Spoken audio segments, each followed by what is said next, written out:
Hello, everybody.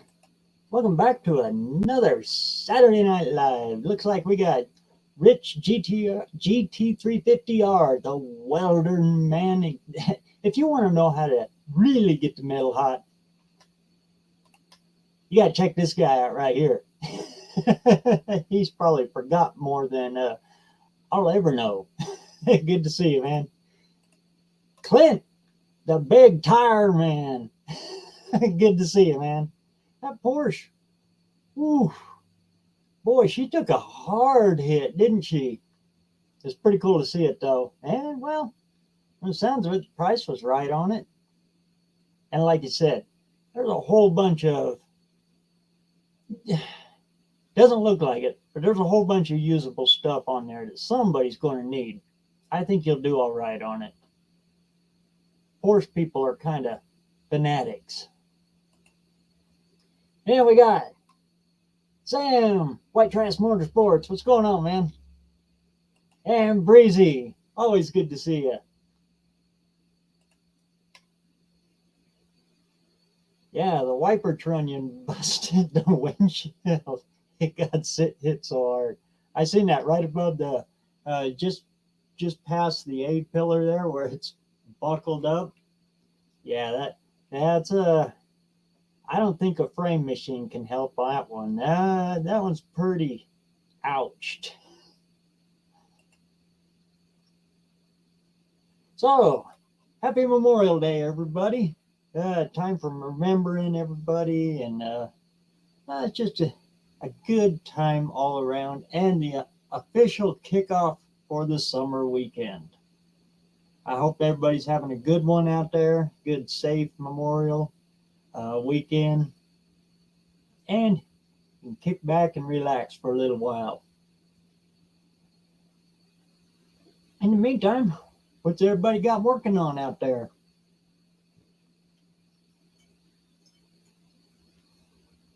You can see in my thumbnail, I kind of squeezed it out a little bit. That was I was actually going through all my old pictures looking for a new thumbnail, and I happened across an old file from an old computer that I had stashed away in my little external hard drive.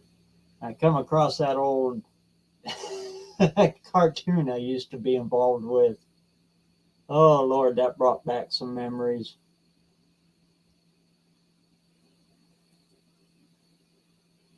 I don't know if any of you are familiar with it. It was called Nights Out. Probably not. It was a very, very short run cartoon, but it was kind of fun. Me and another guy named Andy, we did all the artwork for it, and and other people would write story and stuff. And it was a lot of fun.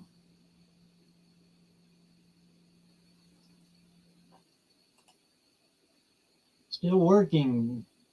Been working since 7 a.m. Holy cow. Hopefully I get wrapped up by 10 and I can do nothing but work on my car tomorrow.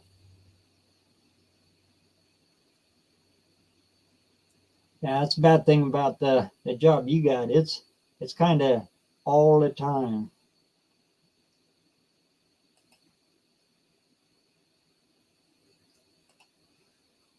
Listening on the road, where you off to, Cousin Mike?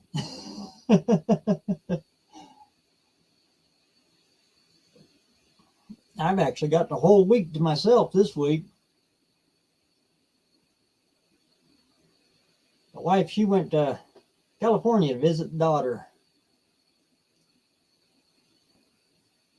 But I had to stay home and babysit the horse and the animals and stuff. Didn't quite get it all moved around enough and cleaned up in the horse pasture enough to set up my electric fence and turn her out into her pasture yet. And we had a big storm come through that knocked a whole bunch of tree branches down again. And, oh,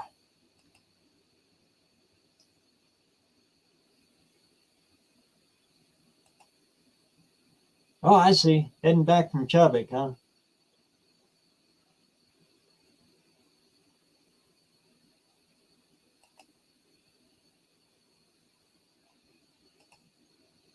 Busted Radio. Good to see you, man.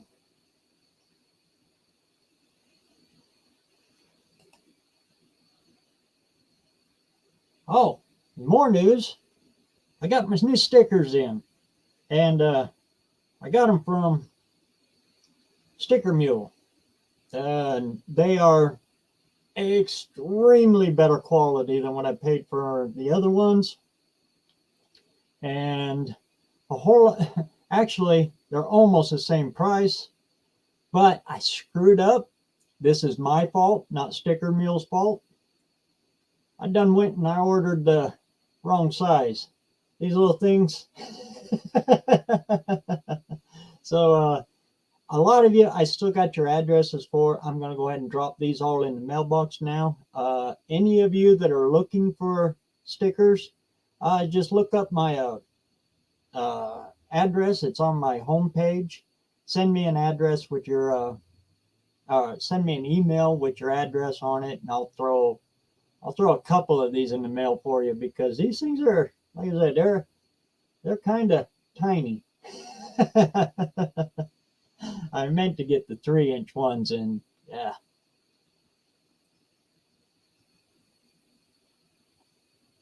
I had them both, the 2-inch and the 3-inch, in my cart there, all ready to go, and I thought, let's just get the big ones. And I clicked off of one, and I said, because it doesn't tell you in the inbox right there which one's which, and which one was it? It's good enough.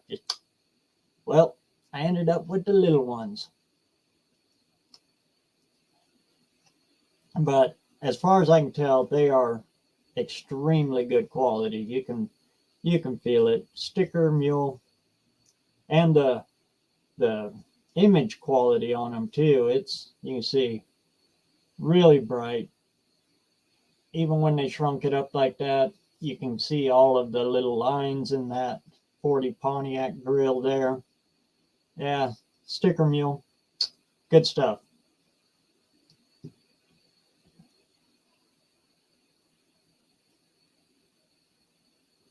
That's my little spill there. I'm not affiliated with them. I don't have a affiliate link for them.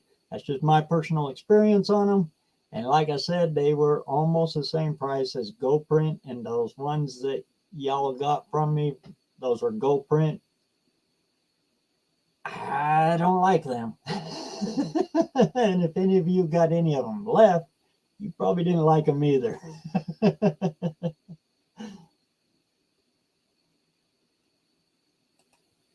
Are they, Clint? I haven't tried peeling one yet. It's kind of funny when they showed up. Landon was here with me. I think we just got done pushing that car around, but the UPS man come pulling into my driveway, and there was a water bottle sitting out in my driveway there. And when he went to back up and turn around, he ran over that water bottle, and boom! You know how UPS guys drive around? They got the doors on the truck open. That guy jumped about that high off that seat. We're all, oh, he must have blew a tire or something. It sounded like a blowout. I went over there to look, and no, it was a water bottle.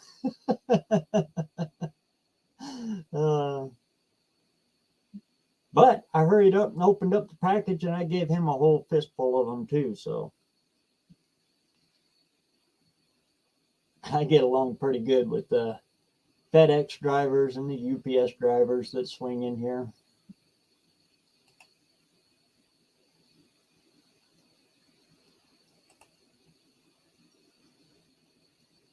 But that was funnier than all get out. I kid you not. He jumped about that high in the seat of that truck.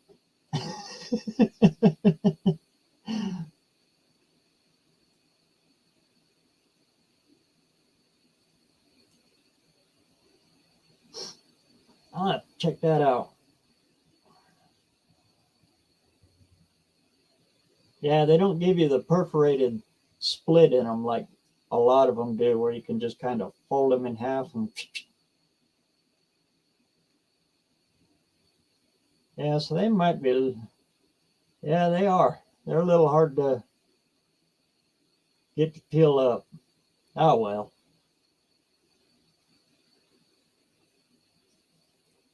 As long as the dang things stick on there and stay on there. Oh, and they centered them. All those other ones you guys got, they were off centered. So you got a little shadow off of one side. These ones, they're all centered.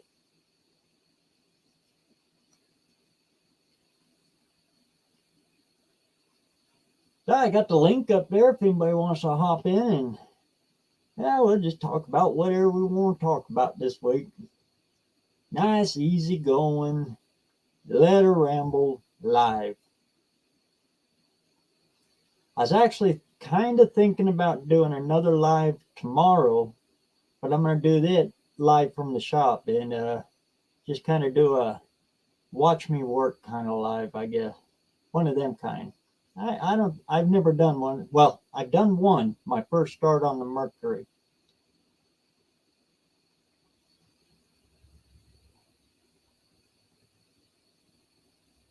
I was thinking about doing another one.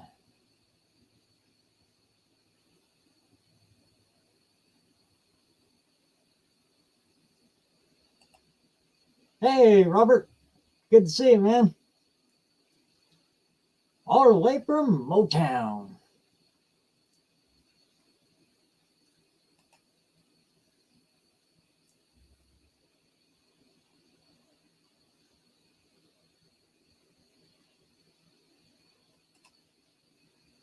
They do the kiss cut. That peels easier but costs more. Oh, I see.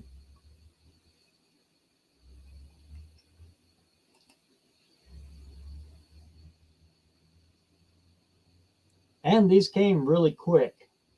Really, really quick. I ordered them and they were here within about 4 days.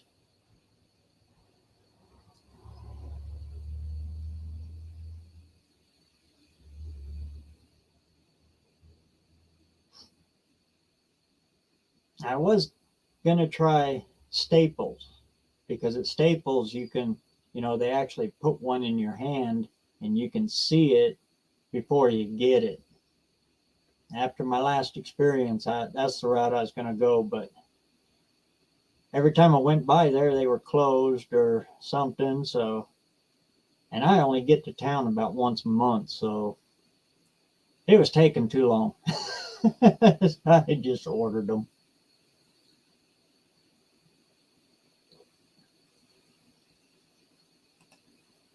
Yeah, there's all kinds of options. You can get them in holographic, you can get them in magnet. Oh Lord, they've got a wide variety. Die cut. Uh, these are just the standard round like this. This is just their cheapest ones.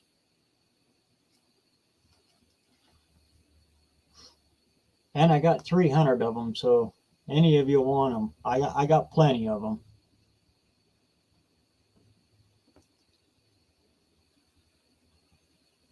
I'll throw some cards and stuff in there. I'll get them out to you.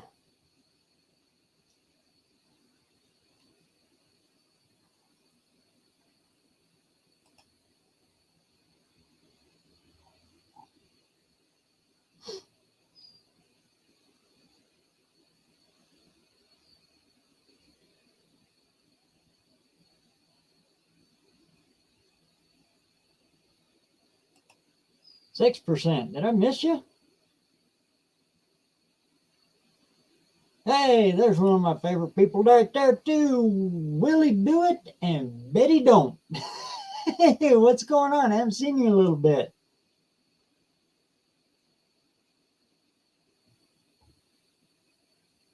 Looks like that whole busted glass together good. Yeah. Problem is, this new one I'm working on, he ain't got no busted glass. I have to break out the hammer. uh, I still have you all represented on that one, though.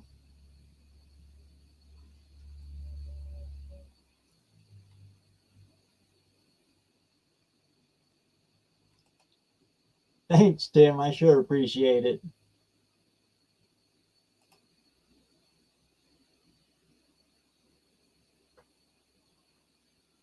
Let's see, get caught back up in the chat here. There we go.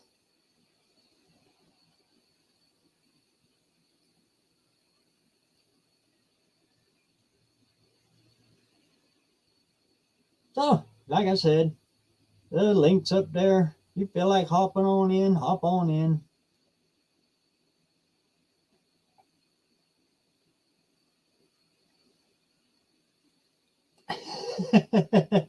Park it in my neighborhood. You get more than busted glass. Walk out, it's got no tires on it. No fenders. Everything's gone but the VIN plate just kind of sitting there.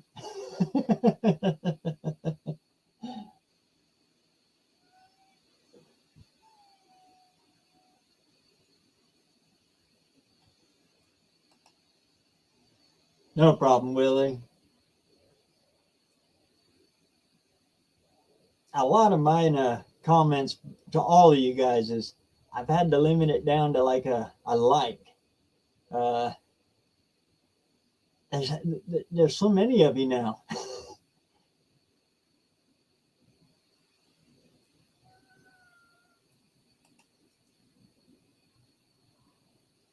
I sure appreciate all you guys, and I do try to keep up on all your videos. Even though I get behind a little bit, I try to make time to catch up with you guys. And sometimes I'll click the YouTube on, and I'll just walk away from it. And it's playing in the background, so it just kind of loops through all of yous, and then I'll come over and oh, hey, this is pretty cool, and I'll hit the like, and I'll make a real quick little comment every now and then, and I'll go off and be doing stuff. Yeah.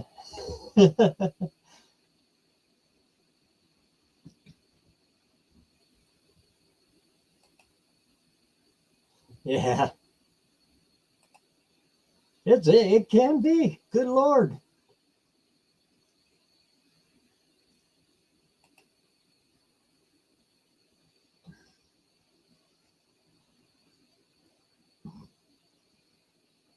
And it sounds like next week, probably Monday or Tuesday, depends on when the rest of the parts come in.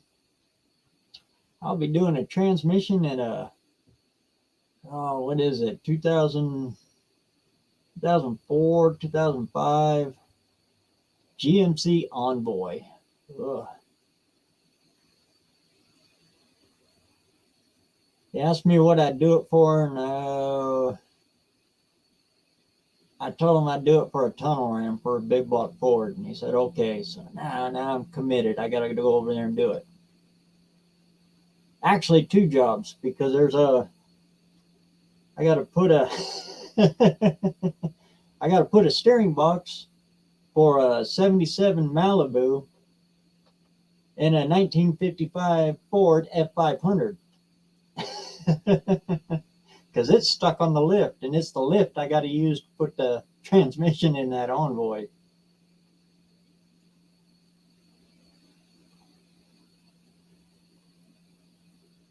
That 55 Ford we did for my stepmom, it needs a new power steering box. It leaked the old one that we reused on it. It leaks pretty good. It's just easier to put a new one on.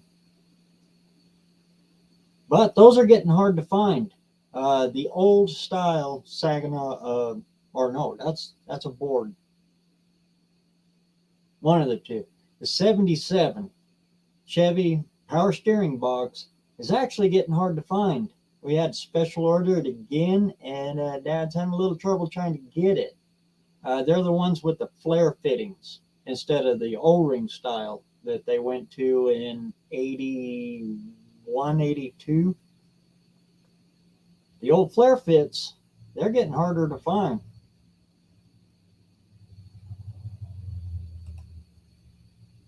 Hey, Jason, good to see you, man.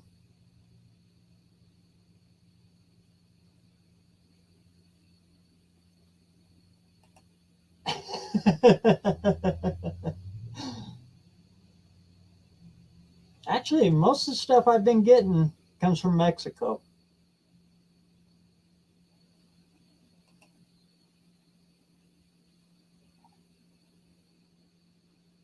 I think anymore, like I would have to say it's over 50% of all the automotive stuff is actually coming from Mexico.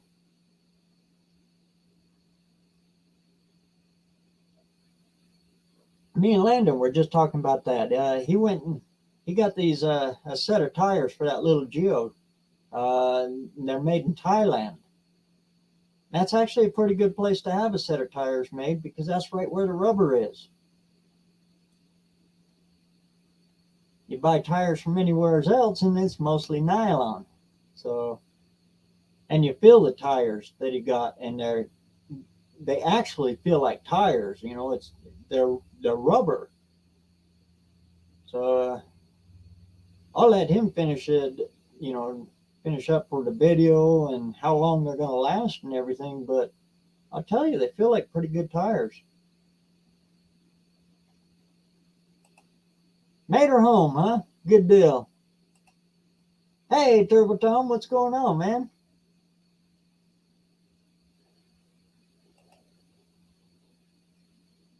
I would have been around 12 to 1500 for the Envoy. Yeah, that's what all the other shops quoted him for. The cheapest was 12. Because it's four-wheel drive, you know, it is the straight six version. Most of the Envoys are straight six. That what Vortex 6. God, I hate them things.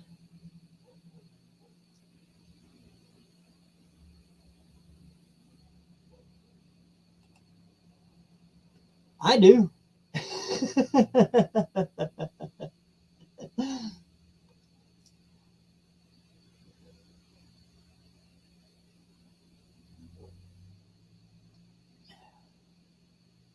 Nah, it's just sometimes you just got no choice.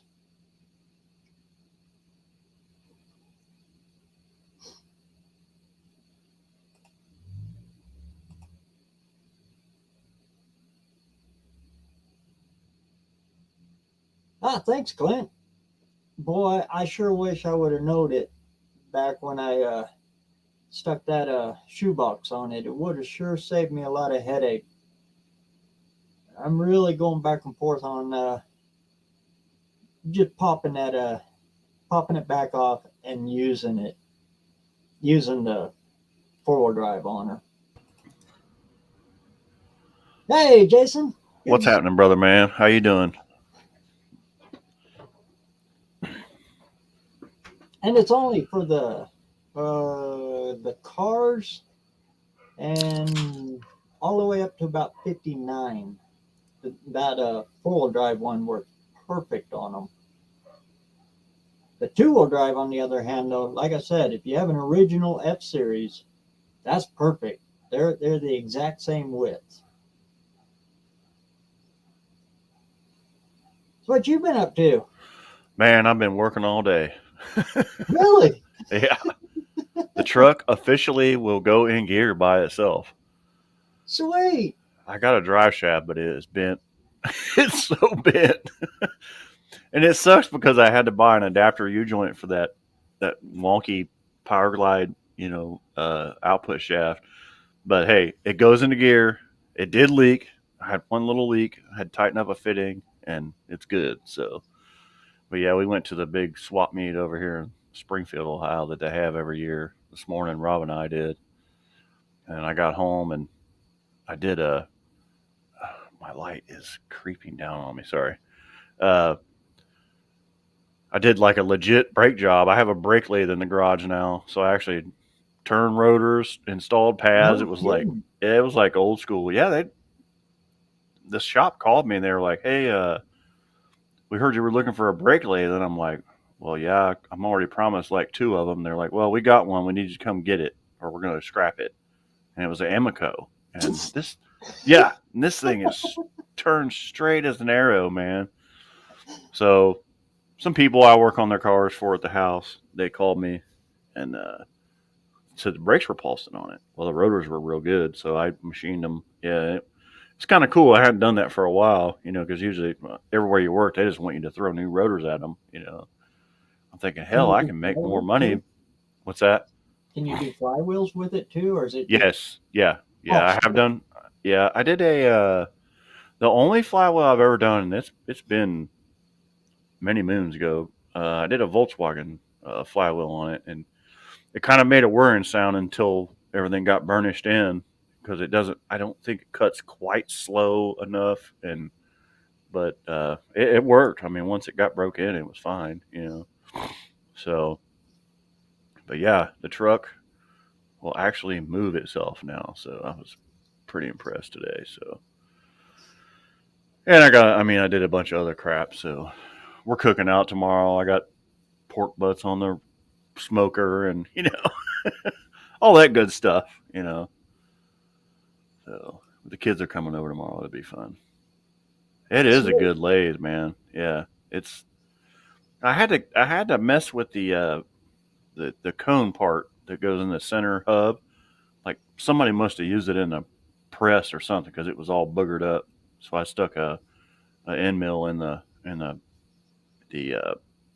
drill press, and I know I'm not supposed to do this, but I held it and kind of whirled it around and got it wallered out. It never grabbed a hold of me and let me know what was going on. So, but yeah, been a good time. What you been up to, man? Whole lot of cleanup. Yeah, Oh Lord. I I did that today. It was like I fired the truck up and put it in gear, and I had to make this special wrench. Like it has two bends in it to tighten these transmission lines down on this thing because it fits so tight. And I was hunting for that wrench. And I'm like, holy jeez, I need to clean this bench up. There's just a heap of tools. Like I think I'm going to do that Monday because my wife has to work Monday, so Monday is going to be kind of a free day for me. So I'll get the garage cleaned up. And For me, it was cleaning my irrigation ditch, oh, all the fun pulling the stuff. dead Yeah. tree limbs that came down Yeesh. in the storm, Yeah. getting the back pasture ready to turn the horse out. Uh, Yeah. the not fun Yeah. cleaning. The not right. Right. Right. The yeah. What do they say? The not so pleasant part of the job. So I get it. Yeah, I just figured I'd stop in for a minute. I'm wore out. I'll tell you, I got burned up today in the sun, and Rob and I got there early, and he ended up having to go to work. So it's fun though. A lot of old car parts. It was really cool. It's the largest one on that side, isn't it? Largest one in the Midwest. Yeah, In the yeah. Midwest? Cars Yeah. and parts. Yeah, yeah. And actually, one of the guys I used to work with, it's his family that runs it, and it's funny. After we went in, you paid whatever it is, $5 to get in or whatever, and I was talking to somebody else that I knew, and here comes Pat, and he was like, "Dang it, you should have let me know you were coming." Well, Pat and his family had a falling out years ago, and I didn't really think they were getting along anymore, but evidently they reconciled. And he was like, "Man, you should have. I'd have had you a golf cart. You wouldn't have had to pay to get in." That's what he used to do for us. We'd go up there. We were like VIPs. He'd park us in the nice lot, and there'd be a golf cart waiting on us. But I'm like, no. I said, I really need to walk today. My fat ass needs some exercise.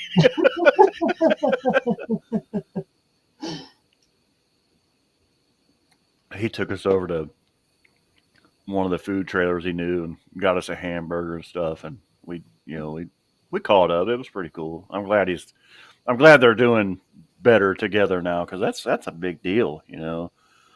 I mean, there's traffic stopped on the highway to get into that place. It's crazy how busy it gets. It's Wow. insane. Yeah. They've kind of streamlined it better now. They used to make you pay at the gate. Now they let you go in and park, and then they make you pay when you're coming in. So it's not as bad. But he said that was backed up because yesterday was the first day. Of course, we had to work. So, well, Rob actually had to go to work after we got done, but he wasn't supposed to, but he did. And he says, yeah, it was backed up about a mile. He was like, the sheriffs were kind of mad at us. Excuse me. That's pretty cool. Your brother crossed over the line. Yes, he did. Yep. Full fledged now. Yep. The Hayes boys are going to be more than one. I think Hunter's kind of wanting to go now. He bought an old LTD, like a 85 LTD. It wasn't running. We got it running, and he really wants to. I think he really wants to bring it. So we may actually have 3 Hayes boys. I'm actually gonna tomorrow when we have the cookout, we're gonna set his channel up and hopefully get him going too. So yeah, let me know as soon as he does, and I'll start following him. Yeah. Yep, will do. So mid-80s LTD. Oh, yeah, Lord. And it's they put the mirror right in the center of the. Yeah, that one. Right, you can't even. You can like put your arm out. Yeah, that one. And it's funny. He came over to the house the other night. He's been back and forth maybe for a couple of weeks trying to get it running, and it's got the old the first generation of the throttle body fuel injection on it. And of course, I've got some 2-barrel carburetors. We're gonna switch it over, but he got it running. I mean, and I think he needed head gaskets or something. And I hadn't seen the car yet. I just saw the engine, pictures of it. He'd send me videos like, "Hey, Dad, what's going on here?" And I'd say, "Well, your map sensor's not hooked up." And I saw it hanging off, and he hooked it up, got it running, and drove it to work a couple of days. And then he came over last week, and his mom goes out front. She's like, "Whose old ugly piece of shit car is that?" Like, that's my boy. Yeah. She's like, "You guys in these cars, I can't." She knows what she was like, "You guys don't like cars." She's like, "You guys love cars. Like, you get a car, I don't care what it is. Like, you love that car, and that car gets the best care taken of it ever." I was like, "Yeah, it does." So what's it got in it? 302 or 302, yeah. And the Landau top's all peeled off of it, so all the glue's showing. That's what his mom saw. It was like, it's this real pretty blue car, but then it's got this yucky yellow glue roof, But hey, we've all been there, Oh yeah. So yeah, but it's a legit, it's a V8, yeah, and it runs pretty good. It runs real well. It's an old grandma car. It doesn't have any. It has like 37,000 miles on it or something. It was sitting in the garage. And the fuel pump must have dried up or something. He dropped the tank. It was dead empty. Put a fuel pump in it. The guy actually had the fuel pump. And he's like, "Yeah, you can work on it here. Don't worry." So he put the fuel pump in it. And cool. Of course, those actually don't have to drop the tank because it's right there. Man. Yeah, it's right there above the axle. I know. Camera on that would it boom. I know. I told him. I said, "Dude, why not?" Yeah, and he has a good phone too.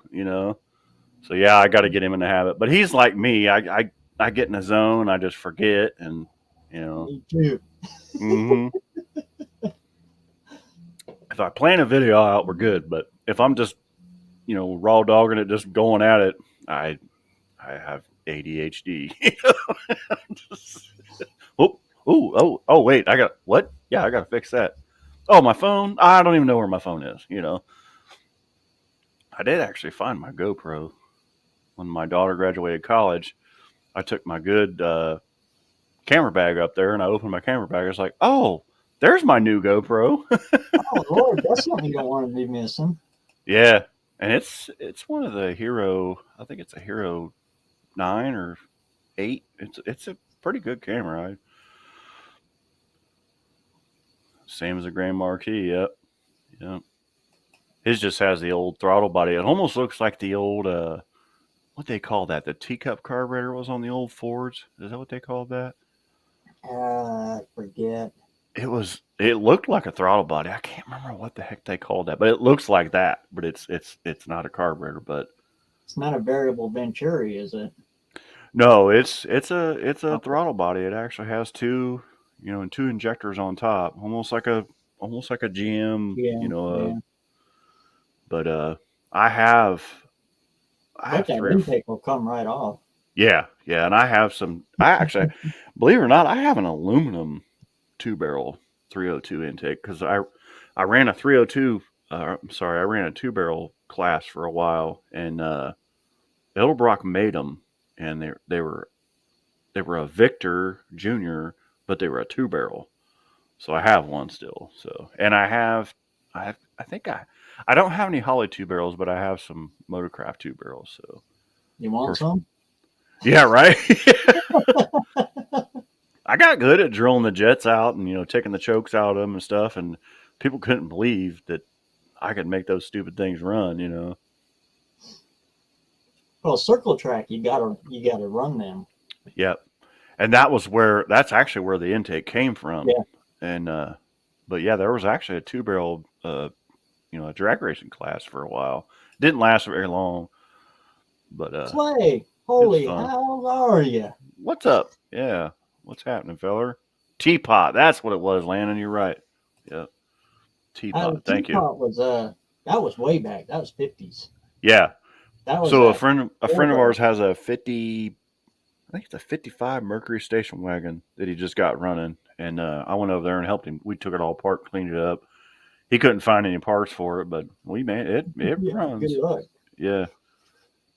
He put a video on Facebook the other day. He was out doing donuts in his back field. He moved south of us. He moved down to it's southern Kentucky, almost Tennessee, down on like Cumberland Gap or one of the big lakes down there. I don't remember, but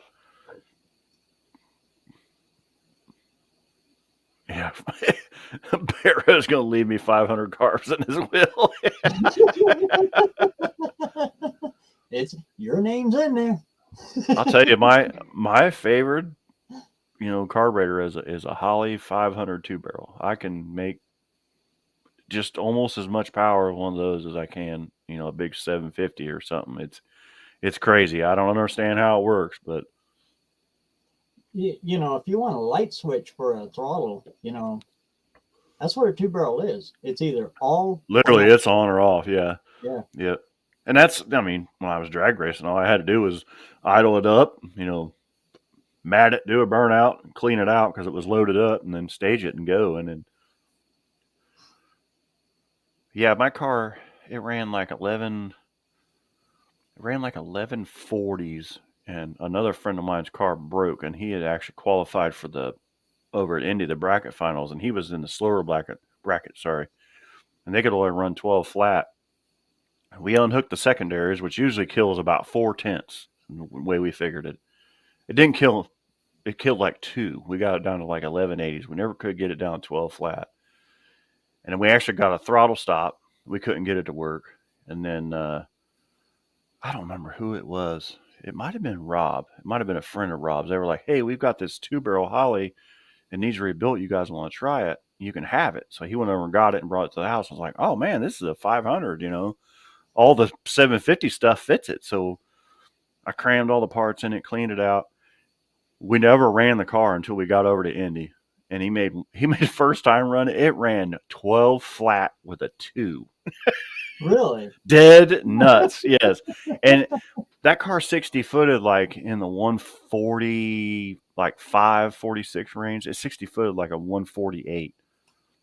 Now I did put a 50cc accelerator pump on it, but he couldn't believe it. He was like, and it left. It had both wheels off the ground. It was probably the hardest leaving street car there was out there. That's what they called it, was street bracket at the time. And guys are like, "Holy moly, what do you got in that thing?" Just two barrel. Yeah, it's 351 with a 2 barrel on it. Wait till I put the 4 barrel on it. Right? It only picked it up 6/10. It's like you would think it would be, a drop my, but you're only going from 500 to 750 CFM, so it's like not that big a deal. Like you said, it's a light switch, just like toot toot. Take it easy, Clint. Have a good night, brother. Because that's where a 4 barrel shines. It's good down low all the way up in there. Transition. Yeah, When yeah. you The transitions where you need it. Yeah, and like I said, this one it didn't mile an hour as much as it used to because it just ran out of air on the top end, but it was good on the low end. But yeah, my that's why I neighbors. don't like fuel injection. What's It's because that? it's like a 2 barrel. It feels like a two barrel. Well, I'll tell you, I'm running into that now. So the truck ran fine, with the stock cam and stuff in it, and I changed that cam. Dude, I have to put this thing halfway down and start it, and it won't idle. The idle air control motor's wide open. I'm so mad at it, and it's going to have carburetor on it. That's what's happening next. I'm just going to spill the beans to everybody right now. This carburetor right here that I used to run on my Mustang, it's an 830. That's going to be on the truck. So I actually ordered an intake, and they back ordered on me. It's been about a month. It's actually supposed to be here on June the 4th. When we were at the swap meet today, I told Rob, I said, if we find one, I'm going to buy it, and I'm going to cancel that order. Well, the only one we found, a guy had a bunch of old GM performance stuff, like old NASCAR stuff. And this intake was wicked, but it was for the big carburetor, the Dominator, the 4500 series. And he wanted $400 for it, but it was a factory GM. Oh, the really neat thing he had was he had the front timing cover. You put the front timing cover on it, and you'd run a Ford distributor in it and a Ford fuel pump on top of the cover. I've seen one of them. You didn't even have to have a computer to run this thing. Yeah. It was really neat. But I mean, he wanted like what's that? Did that come with it for $400? No. He wanted another. He wanted $1,000 for everything. But he had the cam, the centric to go on the end of the cam. He had the distributor. He had MSD box. He had it was a real fancy fuel pump, like I don't know what it was, some kind of racing fuel pump, maybe a Holly or something.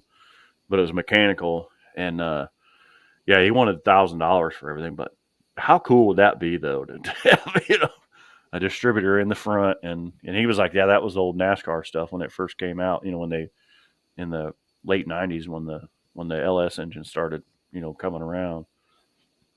But I'm like, yeah, I'd be okay. But I think I've figured out how to run. I can use the stock ECU that's in it to fire the coils and control the timing, and then put the carburetor on it. Of course, I got to change the fuel pump and all that stuff, but we've got all that crap from way back when. So I know a lot of guys have luck with the stock ECUs, but I've never. So and other guys that I know that still do the LS swaps and that, they've all gone to either the Phytech or the Holly. The Holly, yeah. So the guys that run carburetors that I know that run like they run like competition eliminator and stuff. They'll run like an old front engine dragster, but they're allowed to run a modern engine, and they don't want to run fuel injection. Well, they were running the MSD box. And what kind of wrong life? Yeah. He saw me in there. He's like, "What kind of?" Oh no! Wait a minute. What's up, Brian? How you doing, brother? But they don't like using the MSD boxes. They said they go bad all the time, so they just run the stock ECU. And the only problem is if the injectors are left unplugged, it puts it in limp mode, so it takes much timing out of it. And guys can go in and program. Like I'm going to send it over down. I was going to send it to Dr. Art anyway because he has all the software. But I'm going to have him eliminate a lot of stuff. But the only thing you can eliminate is the injectors. So you have to get a 13 ohm diode, or resistor, and put in the injector plug. So it thinks the injector is plugged in, so it doesn't put it into a limp mode. But they said those stock ECUs go forever. The MSDs, they burn them up all the time, and so. But they don't.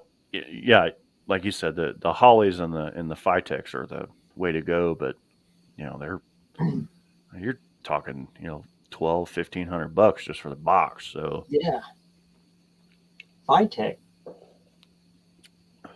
That's the cheap one. Yeah, exactly. Holly's up over that. Well, that's with tranny control. Right, which I don't need because which I don't need because I have the old style. But yeah, I was happy the transmission went into gear. I said the drive shaft's bent all to pieces that I got, but I have everything now. I can take it, send it out to the driveline shop, have them put a new tube in it. I've got the right length. you know. So, but anyway. Oh man, the worst thing is you get that tranny in there and you fight it all the way in there. You fire it up and you get the little doop, doop, doop, doop, doop, right out of the front. So it didn't leak out of the front. I bought these crazy braided uh, and fitting transmission cooler lines and Anyway, a cooler, and like I said, one of them was loose, and I had to make this wonky wrench to reach up in there, but I just cinched it down, and so it seems to be fine. Anyway, and you're just going to run the stock Power Glide, right? yeah, There, there's nothing you've done to it, right? no, just cleaned it up, put new clutches in it, adjusted the band. I mean, it was really pretty good transmission. It still has a stock converter in it. I would really like to get a stall converter for it, but if I can't find one, so be it. So I'm not really worried about it. And then the stock rear end so far.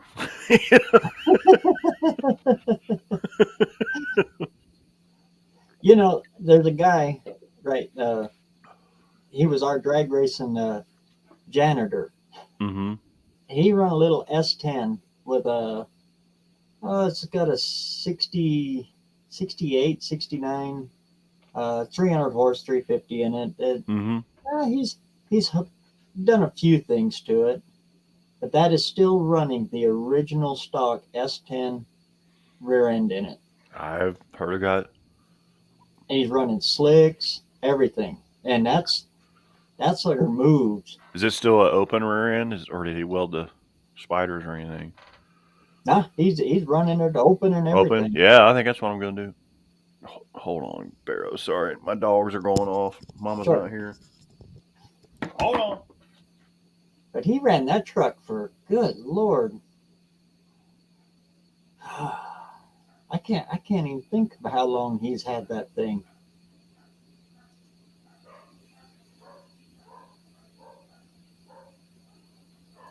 Good old Wayne.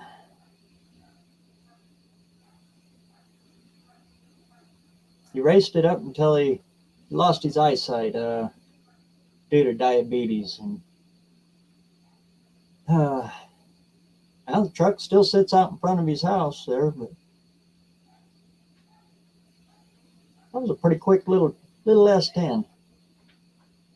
It's like a 80, 85, 84, 85 little S10 square body.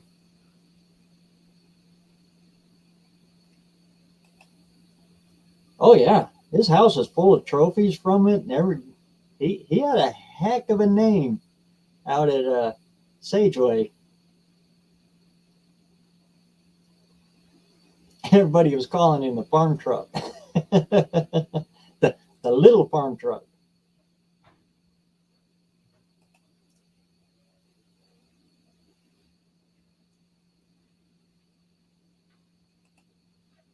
Put you in timeout. Pooch. Yeah, my old cartoon days. Sorry about that. The old spunky monkey here. She's deaf and she just starts barking, and then other dogs just go crazy. Say hi? That's Chloe. She's Chloe. old. Yeah, she's 13. She's about blind and deaf. You want to lay down Looks like here? she's got cataracts. She does. She does. And then, like I said, she just freaks out and starts barking, and then all the other dogs go crazy. Lay down, girl. She'll lay down with us. Poor old thing. That's how we'll be one of these days, huh? I'm about there. Mm-hmm. I've already had one lens replaced when I was like 33 years old. I had a cataract when I was like 25. Wasn't from age, it was from damage. Genetics or damage? Damage, yeah. I scratched my eye real bad and had crap hit me in the face when I was welding one time, and yeah, wasn't good. It's fine now though. I don't even have to wear glasses. Well, except for when I read. I got to break down and get me some reading glasses. I've Yeah, been fighting it, but yeah. I got to do it. It's funny. The first day I ever really realized it, I was like, I was leaning in to bleed brakes on something. I put the wrench on. I'm like, oh, what? Why? Why can't I? What? you know? And I the old guy was I so worked with handed me a magnifying glass. He said, "Here." I was like, "Oh, okay." I was like, "Well, what's that mean?" He's like, "You need reading glasses." Ah, crap. You know. Uh, anyway, where'd you go, Chloe? I don't remember what it was. I trying to read the label on something and I holding it Oh, way yeah. You got to put it way, yeah. yeah. my my arms are getting too short. I can't read. Finally, I just had to take a picture of it with my phone and then. Yeah, whoop. Yeah. It happens, man. Uh, I think I've burned them too many times. I think that's what it is. Yeah, yeah. Now that was one thing they did tell me was they said, "Hey, don't use a cutting torch without glasses. You know, don't weld without your shield." I'm like, "Oh man, that's no fun." I was bad with the plasma cutter. I just get in there and just go for it. Right. But Yeah. yeah, that'll burn them too. Mm-hmm. Yeah, that's an art. Yeah.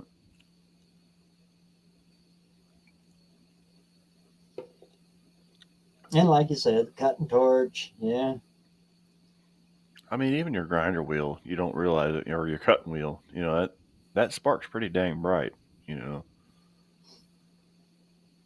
of course, the crap that's coming off of it too. You gotta watch. You know. Usually, when I'm using those, I got those yellow tint There you go. Yep. safety glasses. Mm-hmm. I don't know what it is with the yellow, but it cuts the glare off and I can see better where it's going. Yeah, it cuts the glare off, but then it brightens everything up. It's almost Yeah. like, when you're driving in the rain, if you put those yellow glasses on, you can see so much better. You know, it just brightens everything up. Or at night, even.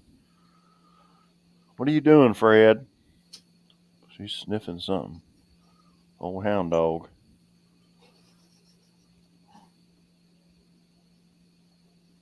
What are you doing? She getting ready to lay down. Oh, anyway, yep. Holiday weekend. You know, I Yeah. got I got 19 projects. I'll probably get like 4 of them done, but I actually got a lot of stuff done today. I was kind of happy. I need to finish my shed that I started last year. She's just doing circles around the chair. I don't know what I must have dropped some food down there or something. But And I got a leak in my roof. My addition I got to fix. oh crap, yeah. Well, that's what happened to this thing. I built that shed. I built one of those like pallet frame sheds, and I mean I dried it in with OSB and stuff, and Rob and I put a roof on it, and we put tar paper on it, and it was okay. And then we had a dang windstorm come through, and it just ripped the tar paper off. Well, then the wood shrunk, so now every time it rains, that sucker soaking wet inside. So I was like, we need to get that roof on there, but I mean, all the really hard work done, I think. So. I was 17 and spent a week with a former jeweler with permanent welding flash from platinum welding. Ooh, Ooh. ooh, yeah, platinum welding is bright. Platinum and aluminum that's a pretty bright art. Magnesium. Wow. Yeah, and that shit catches on fire too. We had an old VW case Mm-hmm. and got a good fire going and threw that on there. It took a little while, but when that sucker went, Yeah, wow. my grandpa told me Probably why I need reading glasses. yeah, probably because that's like white hot. Well, remember when the mag wheels would catch on fire on like the funny cars and stuff, and they would just melt into the asphalt. They couldn't put them Yeah. out. And I remember I was watching that on TV, and I was like, "Grandpa, what the heck is that?" He's like, "Oh, that's magnesium. That stuff when it gets burning, Yeah, you can put water on it, but as soon as the water leaves, it starts, burning. And I'm like, well, that's weird. And he's like, yeah, when I was over in Korea, he says, I got into a minefield. And he was like, I spit a bunch of that stuff in my arm and it was burning my flesh. He says, so I went and I put it under water and it went out. He was like, oh, okay, it's cool. I'll get the medic over. And he's like, as soon as he pulled his arm out of the water, goes over the medic, it fired back up. So they had to take a wire brush and scrub all this magnesium out of his skin, Yeah. Oh, his arm was just, his arm was horrible, horrible. He showed me that scar and he was like, that's what happens to that. I'm like, oh, shit. Yeah. Not good. But hey, that's what Memorial Day is for, right? Thanks for everybody that took care of us so far. Thank you. Yeah, Thank you all exactly. very, very much. Exactly. Thanks everybody. Yeah. That was what my Thursday night thing was. It was like, hey, I appreciate all my brothers are out there, taking care of us. One for you guys, I wouldn't be able to play with hot rods. Right? It'd be like Cuba. We couldn't buy any fucking parts.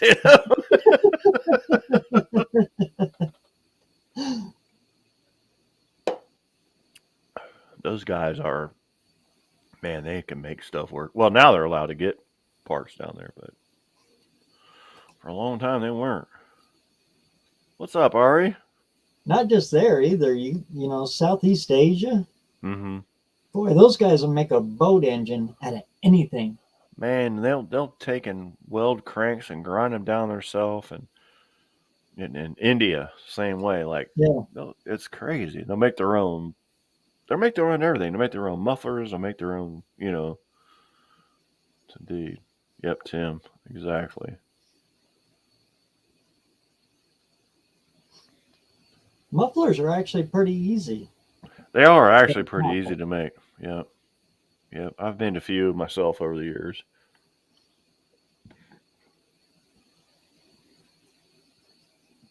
What's up, first responder? Them right down and doesn't restrict it too bad. Mm-hmm. Yeah, if you just make like those little Venturi mufflers where you put the flaps inside and maybe one tuning tube, no worries, We know a lot of the earlier. Yeah.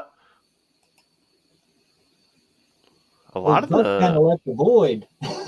He's out playing with the racetrack. Yeah, he is, isn't he? I forgot about that. Yeah.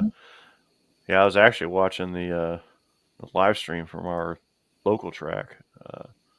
Some friends of mine are out there racing. I'm going to get up in the morning and go hang out with them before we do our cookout tomorrow night. A lot of guys I haven't seen either, so it'll be fun. If I can do any live, I might do a live. It's just when you're doing a live like that, man, it's hard to read comments and answer them because usually where I'm at, it's loud. It's like, just sit back and enjoy it. Sorry, I can't, Because I remember one time I went to Southeast Gassers because they come here in like August. And holy moly, it's so loud. Guys were getting kind of PO'd at me, like, why didn't you answer my comment? Oh, like, dude, I can't see it and you can't hear me if I said it. And it's hard to do on the phone. Yeah, it is. And the bright sun, you can't hardly see what you're doing, and then comments are tiny. Oh yeah, and then they go away after a certain amount of time, and yeah, all the fun stuff. I tried to do a live from the phone one time, and yeah, it's completely different. Well, the night that Rob got his 500, my computer was acting weird, and I kept trying to get on my phone. And John sent me a link, and it went to my spam email, and it wouldn't let me open it. And so I went out in the garage where I've got a Wi-Fi extender out there, and yeah, that was the only time I ever did a live from my phone. I think I may have done one before, but it didn't turn out well either. So I remember that one where you had your phone in the garage, and you were in. Yeah, I had the garage cam. Yeah, go back and forth. Yeah, I think the phone actually still pops up garage cam. Yeah. Like I said, it's just this phone is trash. It didn't last that long. Hey, she wants upstairs. Hold on just a second. Sure, no problem. She's digging at the stairs. Hold on, baby.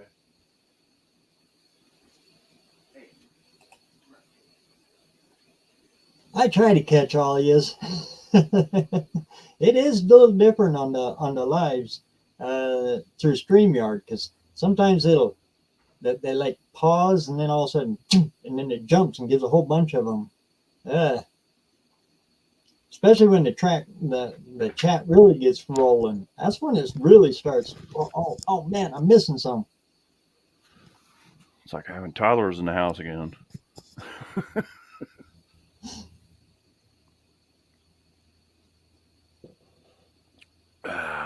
And then when I do the screen share, if I stretch the screen out so you guys can see it good on here, it covers up the comments. Yeah, it does. Yeah. Yeah. Shrink it down. Crap. Yeah, and you got to pick the whatever it is. Yeah. Whatever aspect ratio you want.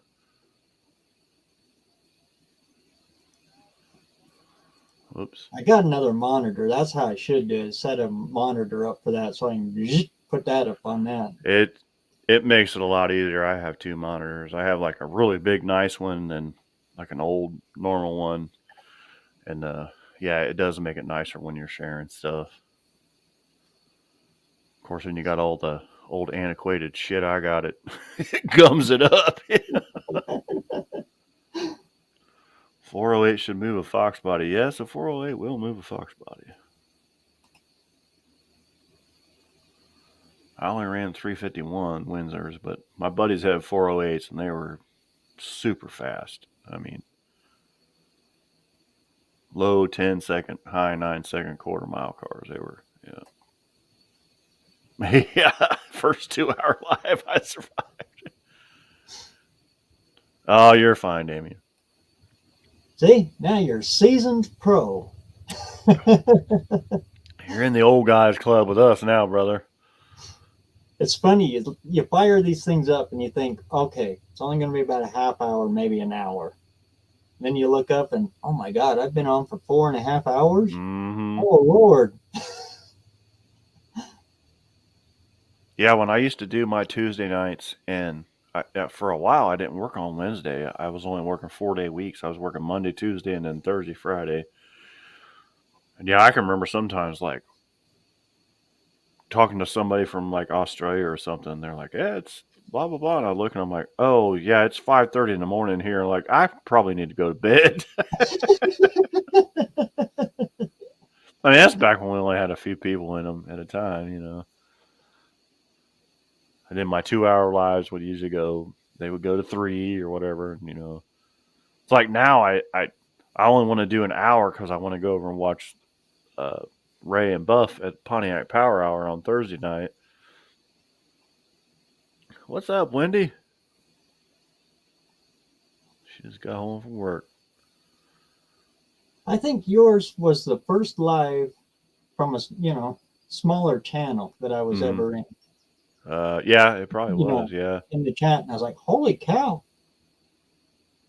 People actually respond to you." yeah. Oh, there was many times, man, in the beginning that, yeah, you're right. You get on the big lives, and yeah, they don't. Yeah, they just thumb over you. But there was many times. Well, in the beginning, like it was only Danny Boyd and Don. That was it in my lives. Like, and then Wendy came in, and then we started and then BareRose and my brothers, and I remember that. I made a comment in there, we was talking and everything, and all of a sudden I got a little notification. I was like, "What's that?" Holy cow! Somebody made a comment on one of my videos. Yeah, right. Yeah, a sexy dancing girl. That's a real person. And it was Donna Wendy English. Yeah.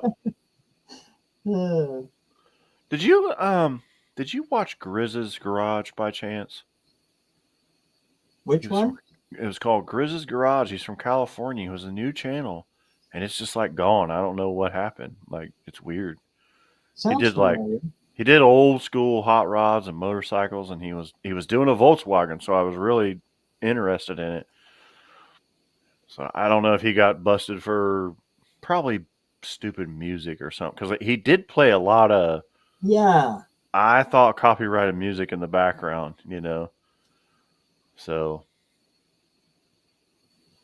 yeah, exactly, exactly, Brian. That's what would happen with me too. Yeah, Didn't he used to post on your Facebook too? Grizz. Yeah, yeah, Yeah. yeah, I do yeah. And he remember. just disappeared. Like I'm like, what? Did he? Is he not here? Any? I like, I don't know. It's just one of those weird things. Like I usually that stuff usually doesn't bother me. It's just like all of a sudden it was just like, you know, no more. Turn the light off. So how long till it'll be till I upgrade to headphones, mic, and beer? Well, beer should be now.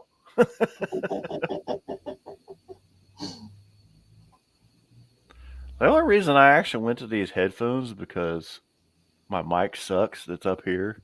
I'm actually getting ready to give that away, and the kids bought me these headphones.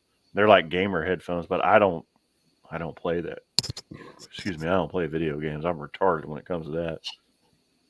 But it's nice Yeah, because how I know much it has video game technology we got to look at though. I know. Yeah. But man, they're like, Dad, hit the X and the O and the plus and the minus. Then the guy will throw the football, and I'm like, and he like pees on himself. Like, yeah, that's me. I can't do it.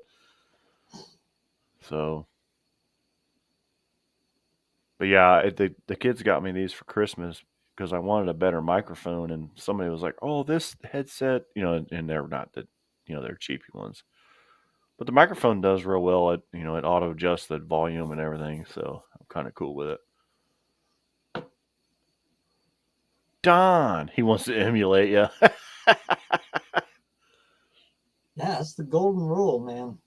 Audio is Yeah, king. and it's pretty good.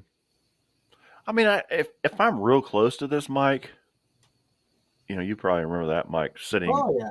this way in front of me. It's okay, but oops, see if it doesn't fall. But the kids that I work with, they make music, and he was talking about wanting a boom stand and a mic. The only thing this really does anymore is hold this light, which it doesn't do a really good job of it. And I was like, yeah, I was like, you know what? I'm going to bring that boom stand, that mic into you guys. I hope you put it to good use. Well, a boom mic like that they're more of an area mic. They're made to pick up It's the all whole around. room. Yeah. And I didn't really want that because, when the dogs are going off or, my kids are here or, well, the worst part was, excuse me, when the washer and dryer are going because they're, just the next room over from me. Everybody's like, what's that noise? I'm like, that's my zippers clanging around, or whatever. Kind of nice. There you go. A Howard Stern mic.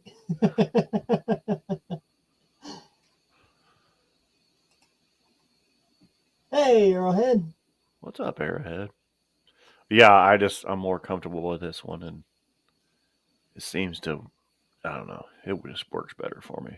I do get a little sweaty under these things sometimes, but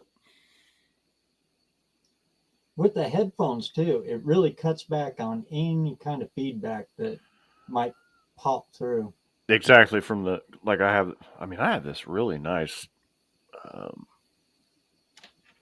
little JBL speaker. I mean, this thing, it's crazy the sound that comes out of this thing. Like, but it does, it does feed back into the mic a lot. So,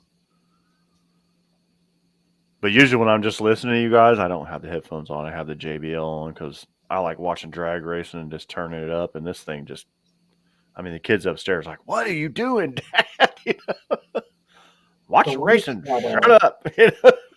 JBL, I think it's called a boomstick. Mm-hmm. Wireless connects to the phone. That's my car stereos now. Oh I yeah, put it on the seat and just go yeah. through the phone. Right. Anyway, I can leave my stock radio in there. Mm-hmm. I love the look of the AM Yep. radio, stock Right. radio in the car. Yep. Yep. Yeah. When we're camping, I bring this Yeah. thing out, set it on the table, and people are like, "What the heck is that thing?" I'm like, "It's I don't know, some kind of voodoo." And it's the easiest car stereo to install. Mm-hmm. You turn it on, throw it in the seat, and go. Well, it's like my truck.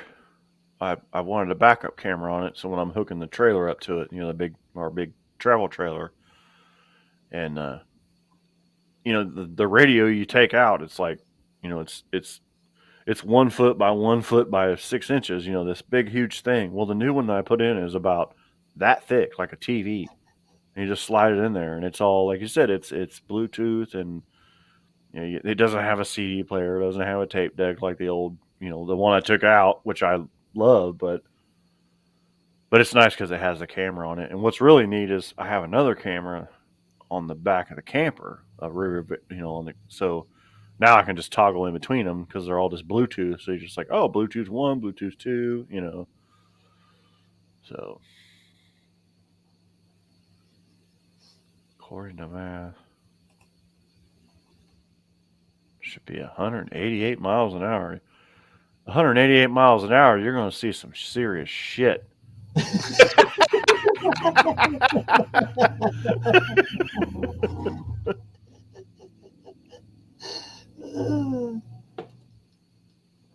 This baby hits 88 mile an hour. You're going to see some, yeah. Love those movies. Michael J. Fox, God love him. That guy he's a hot mess right now. He's still trying, though. He is, man. I got to give it to him, but man, I feel bad for him because I don't think he's much older than I am, and he's, whew. Yeah, he's our age. Yeah. Oh, is he? Yeah. Yeah. Well, he's a little older, but. Yeah. He's, whew. But he's still trying to do it. I seen him on Jeopardy. Well, he wasn't on there, but they had a category. Yeah. And he was doing the video thing for it. Oh, okay. Yeah. He's still trying. He's still. Yeah, he is. He's just so, and I mean, he gets his point across. That's the nice thing about it. It's kind of like Stephen Hawking, like we need to give Michael J. Fox one of Stephen Hawking's rigs so he can just, He probably doesn't want that though. He's 61. Yeah. That's one of the reasons he picked up the guitar. Yeah. Is because as he would play, because of the focus on it, yeah, he wouldn't tremor. Ah, that makes sense. Until it progressed to the point where. Yeah. But I mean, he was a young man when that stuff started, Yeah, clear back in. He noticed it when he was doing Doc Hollywood. Mm-hmm. Yeah, Doc Hollywood. So Doc Hollywood was what, 88? Yeah. Yeah. Because the first Back to the Future was 85, so yeah, 84, 85, whatever it was. My uncle was that way. He had Parkinson's severely bad. My great grandpa on my grandma's side was that way. Shooting, of all things. And you put a gun in his hand and he would shoot. Steady as a rock. Steady as a rock. That's how my grandpa was too. Yep. But you only give him one bullet. Yeah. As soon as it'd go off, then he'd be shaking. Yeah. And then he used to do this thing, we called it eating wind biscuits. He would be like picking stuff out and he would pull it down to his mouth and pick it out. And I'm like, what are you doing? He was like, I'm eating. I'm like, what are you eating? And my grandma's like, he's eating wind biscuits. I'm like, he's eating farts? That's weird. And he was huge, man. He was German. He was about 7 feet tall. I think that's where Rob gets his height from. Oh, he was a monster. He was a monster. Your post comments over on the YouTube page. Huh? How do you guys post comments on the live stream from the comment bar? You got to look at the Yeah, Where it says comments, there's two of them. There's a private chat, and then there's a general one. Make sure you're in the general one. oh, he means when he's on StreamYard, doesn't he? Yeah. But still, even if we want to comment, we have to go over to YouTube and do it. We have to have both screens open, which is kind of weird. I don't know why they haven't fixed that yet. But what's up, Terry? Good to see you, man.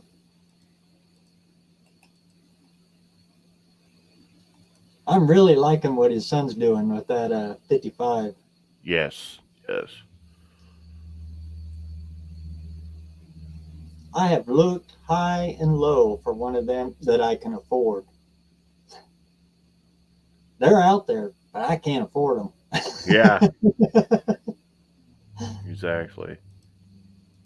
And I'm looking for one about like the kind of shape that his son got his in. I don't want a nice one. No, we don't need nice stuff. We're just gonna tear it up anyway.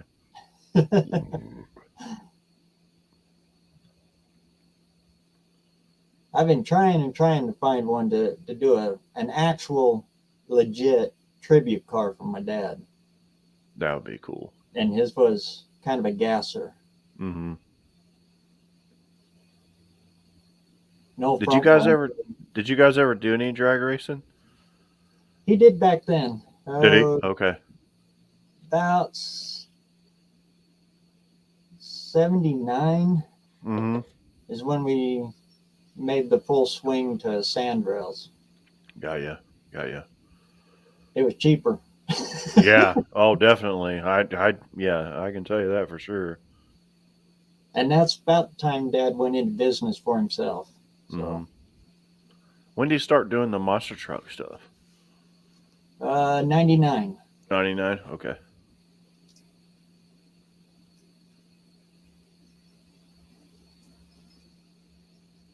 And really, that's when Ron's Automotive kind of shut down Is that, yeah. because we were gone all the time. Yeah, yeah. Got ya. Shooting buzzards from the tractor as I was cutting grass today.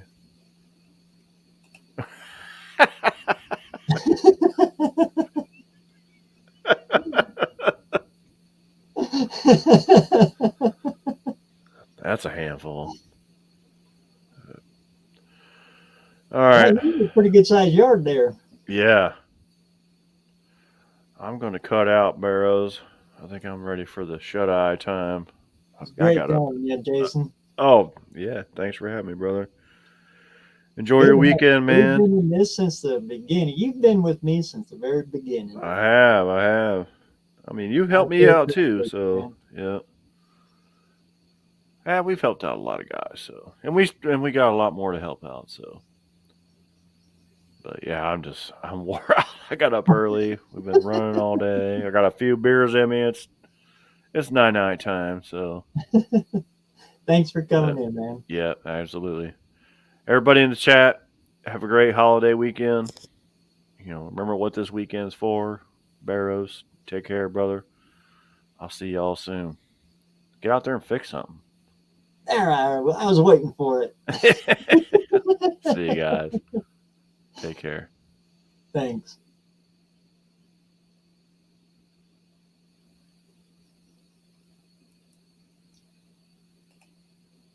Got the family coming over tomorrow to swim and eat. To eat good, we will. Sweet.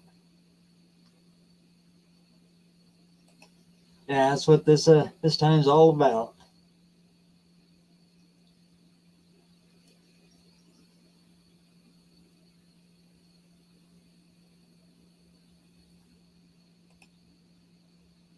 Where's that great funny Canadian guy? Which one are you talking about there? There's a few of them.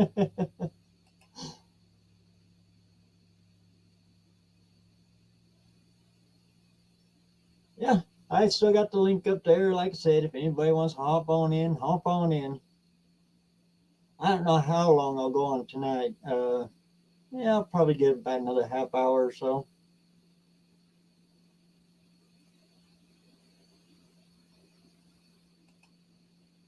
Exactly, Robert.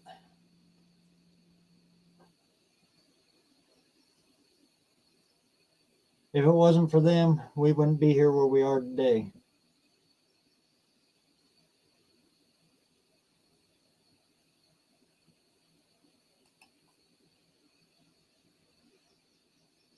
And not only, I know it's an American holiday, but we're remembering all yous too.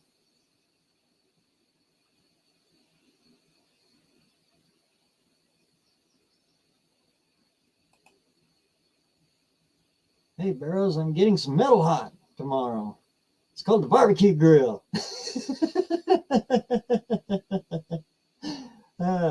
3 minutes per side. Let it rest for half the amount of time that it was on the grill.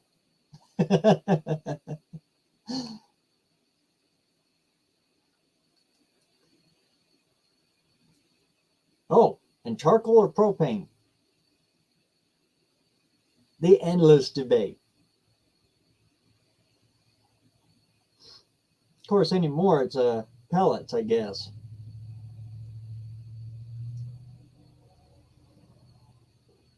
I still haven't come around to the pellets, though. I'm still, well, I like the charcoal, but I got a propane one, so I got to fake it. I wrap up some wood chips in a tin foil.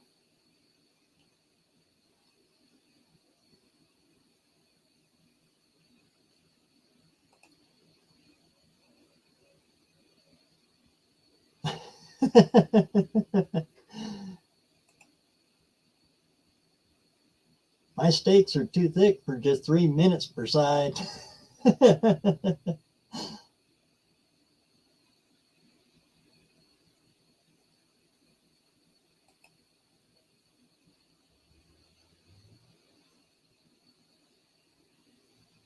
Yeah, about 3 minutes. Then you put it to the cold side and just let it sit there and just slow roll for a little bit. Whoa.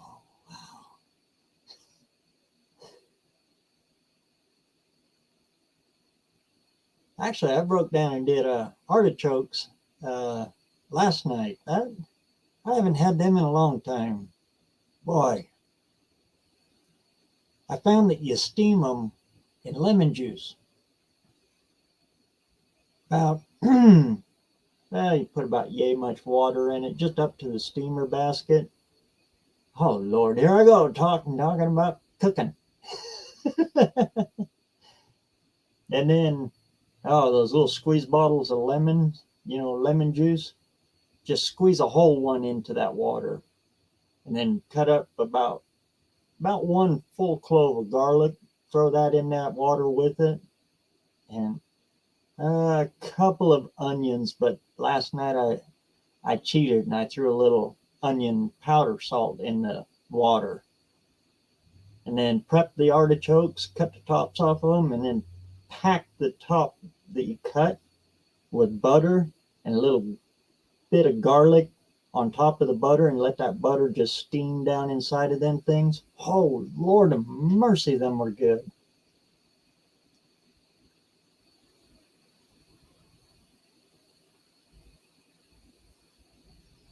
I didn't like them before, but when I learned how to do them that way, whew.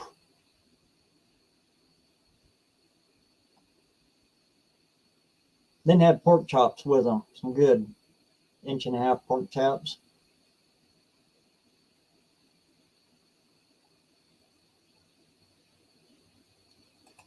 There you go, low and slow. Works on your cars too, low and slow.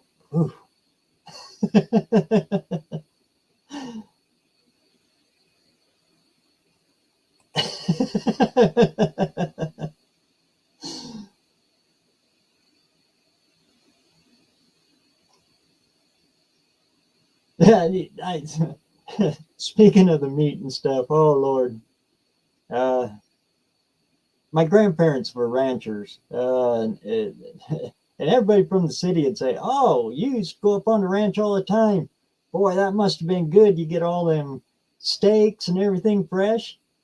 I'll let you in on a little secret. Ranchers don't eat beef. Beef is money. You eat everything but the beef. That you send to sell. We ate deer, elk, every antelope. You name it. If it moved, it went in the pot. But the beef, that went in the truck. uh,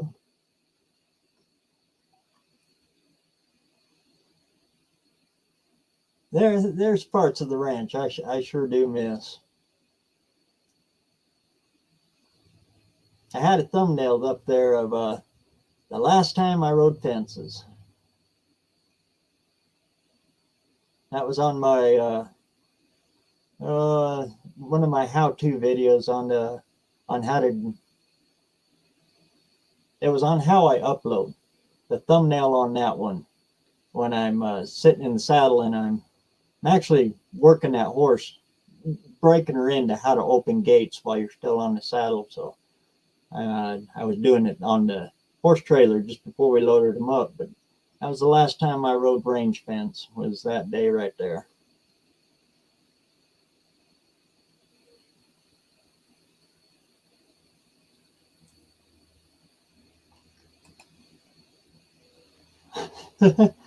where I'm at, that stuff is everywhere. We used to walk by in a picket going to school, walking to school. You walk by a patch of asparagus, and we all had pocket knives. We've all got pocket knives. Heck, I've got one sitting right there. Nowadays, you go to school with a pocket knife in your pocket and you get arrested. But anyway, yeah, we cut a little asparagus and eat it all on the way to school. And used to carry a salt shaker in my pocket. Rhubarb. It just grows wild along the ditch banks and canal banks here.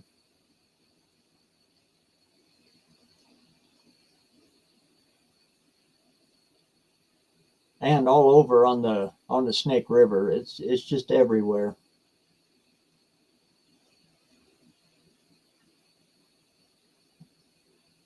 My mom used to get so mad because all the salt and pepper shakers would be gone out of the house. And all the wooden spoons, because she'd get real mad about the salt and pepper shakers being gone out of the house all the time. Like I said, Memorial Day, it's time to remember it all, I guess.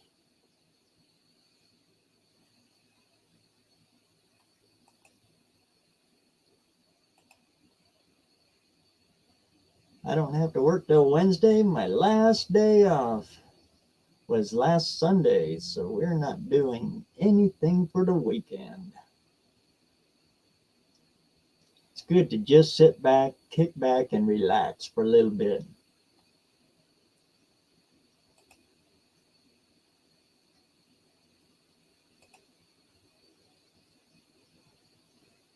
My mom got the horses used to the shop vac. Now they can't get enough. They love to get vacuumed. My sister was real big into horse showing.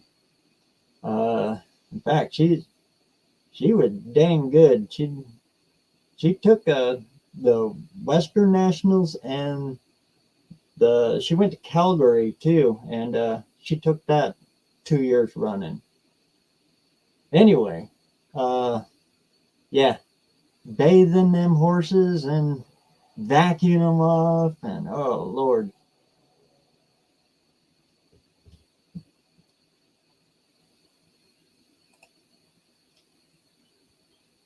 Her horse, his name was Sir, stood for Strike It Rich. He was an Appaloosa. That's what she showed in mostly, was the Appaloosa horse shows. And He was real good about it, but he was about the only one.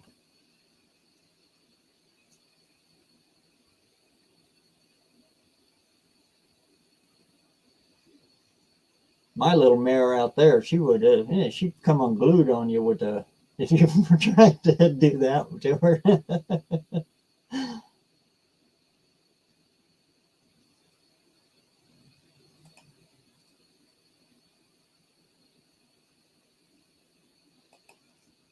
Of course, I haven't rode her in a long time. If I threw a leg over her, she'd probably remember how to get up and buck.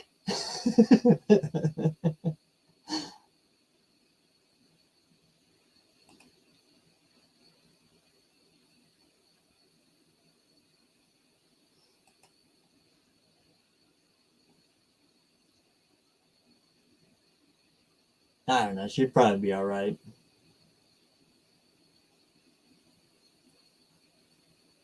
I don't know if I could take it though. Like I said, I haven't rode her in a while. I haven't rode in a while.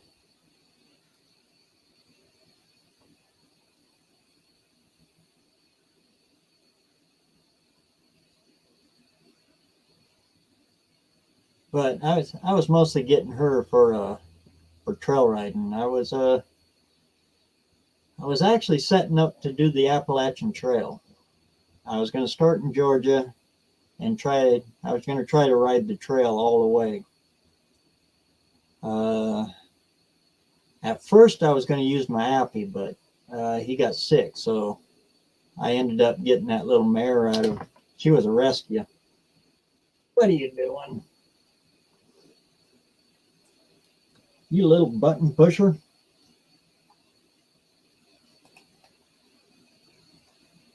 And I was breaking her in to be able to ride that trail.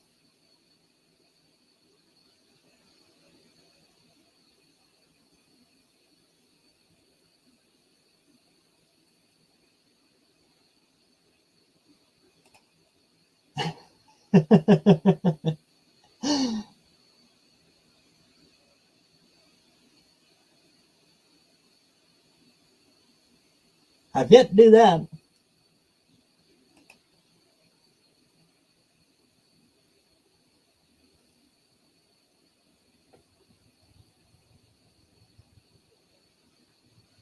We had one.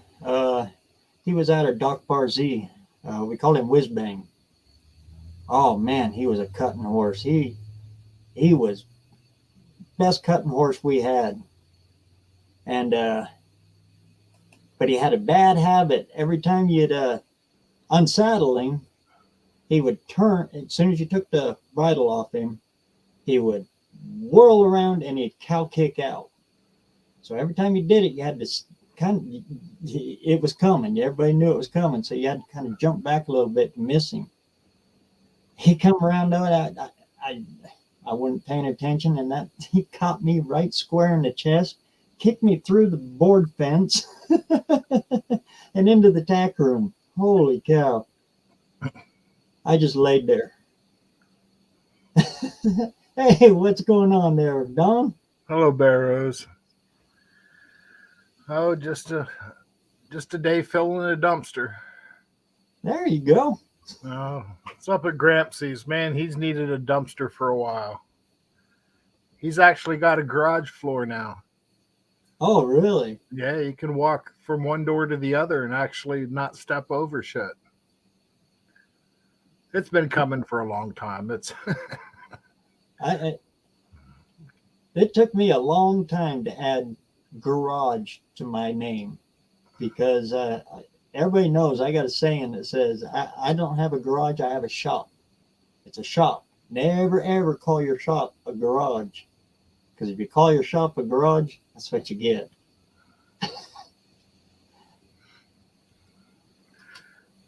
Then I looked at my shop.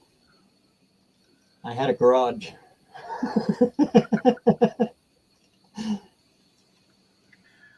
Yeah, it's amazing how much shit can go in the dumpster. It's tough getting stuff by Grampsy. Hey, this go? No, save it. Then, you know. Then once he's over here,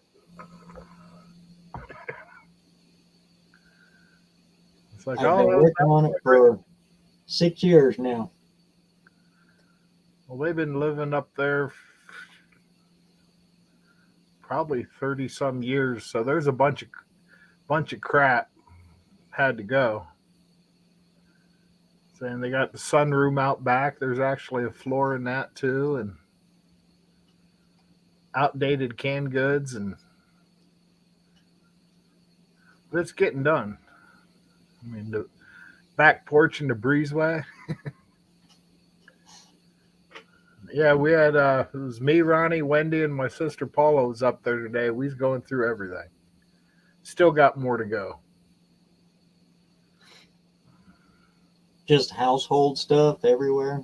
Yeah, Boxes and storage. Yeah. And, this was in the garage today. Here we found up there. hey, there you go.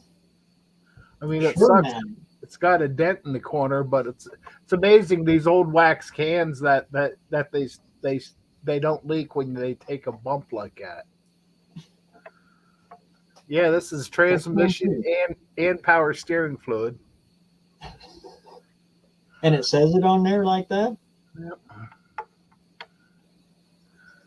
That's pretty cool. Yeah, it says you can use it for everything but Ford. It says for use in all cars except cars built by Ford. Yep, Ford is type F. Yep. There's Or Mercon. That's the type F light. yeah, Sam, I'm wondering if it's still good. Should be.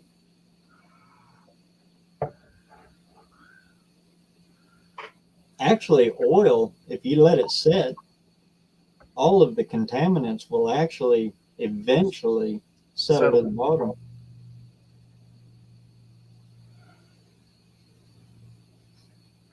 It's about $80. Huh.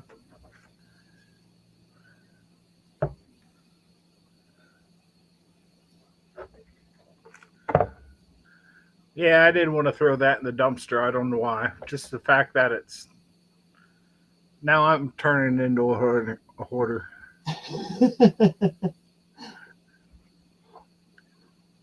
We I found got some stuff neat like stuff. that stacked up all over in the shop too. So, yeah, I'm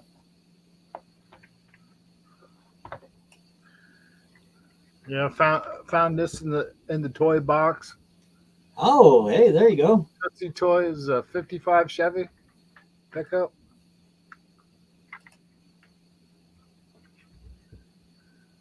The bumper is busted on it, but I didn't have the heart to throw it in the dumpster. Heck Cat- no. It's cast metal. Wendy thought Hold it up there again. That's a Cameo.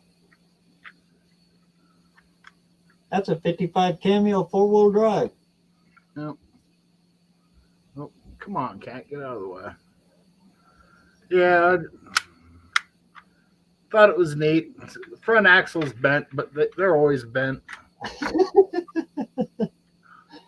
Wendy likes this. There's a 18 scale 69 GTO. The Judge. Yeah, it's saying it's the wheels move, the steering wheel turns.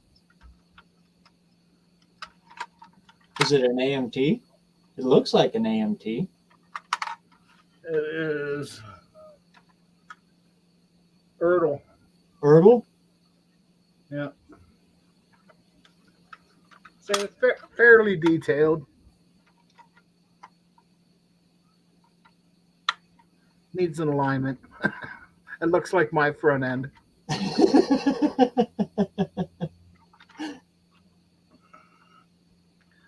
I just wish it wasn't dark green. I'd love it for it to be the orange. Orange. I don't know why, but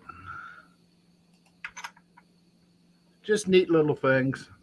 I'm trying not to hoard too much stuff out up there, but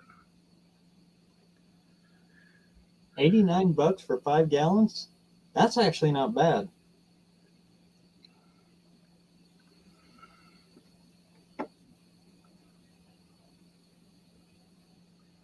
No, that's not bad. That's the way I should buy my auto trans fluid, the way these things leak.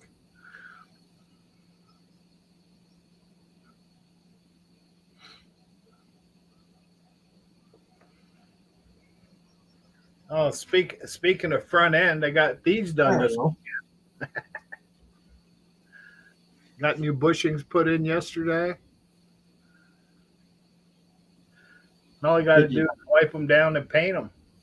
Did you have it sandblasted or? Yeah, my brother had rocker panels put on his car last weekend, and I was commenting to the guy about needing to find somebody, where I could sandblast my parts. He's like, hell, there's one in the garage. He's like, get your own sand and come up and do it your damn self. Boy, that sandblasting, that's almost an art. Oh Lord, I still have nightmares doing that. Man, I had sand everywhere. You'd think I was rolling naked on the beach. But they turned out nice because I would have never been able to get them cleaned up with a wire wheel. I still got a little more cleaning underneath the car to do. I want to paint it under there with the rust encapsulator because I'm not going to sandblast under there. I'll get sand in everything. Since you sandblasted them control arms, spray paint would even hold really good on it. Because yeah, I'm surprised at how nice the metal is. Yeah. I mean, they didn't rust much at all. I mean, as much grease and oil and everything's underneath that car.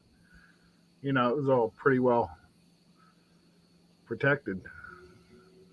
And when you sandblast, it puts a heavy mechanical finger. That's that rough feel you feel on it.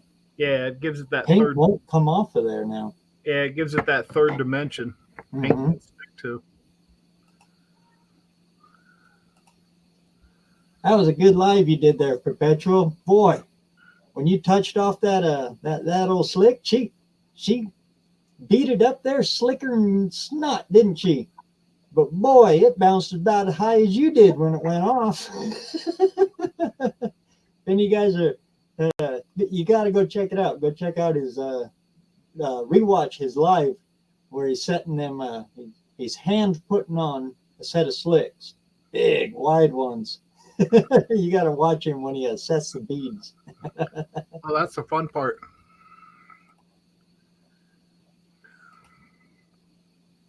Oh, thanks there, BNR. That was kind of a different video for me to do.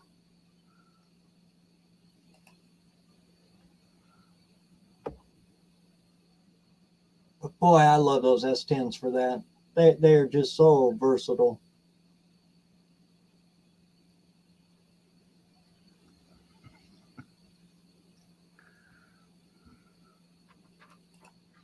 Oh, here we go. Cat Did one. you use a press for the bushings?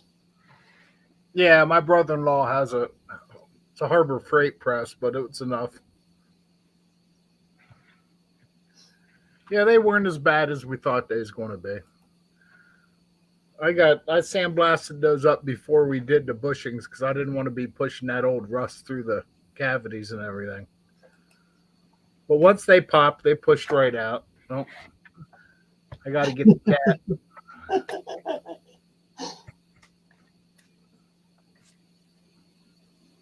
Yeah, I think I commented there, and oh man, that'd be a great shortcut right there.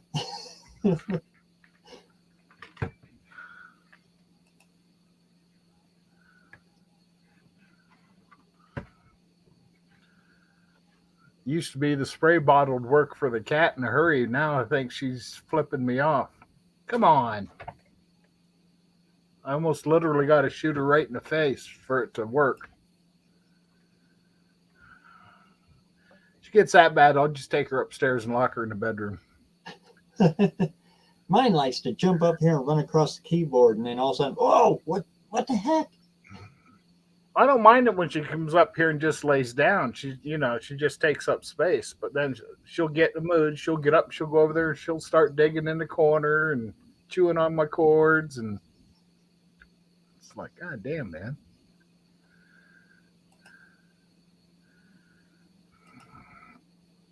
Hey, Dougster. Thanks, Spinner.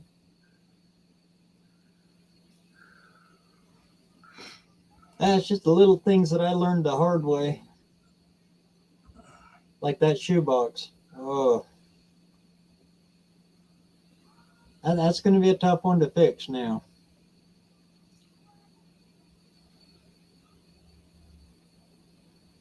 Nah, that's what makes it fun.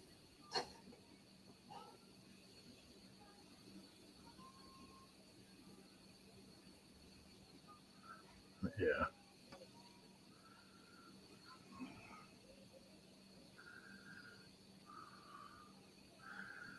Cletus. Hey, Cletus. Great to see you, man.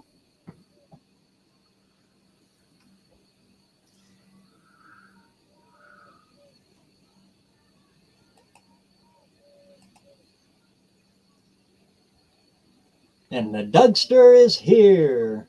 That's pretty cool. You got that that other truck in, that other cab. Looks like it's in a whole lot better shape than the one you was working on too. I'll get you again.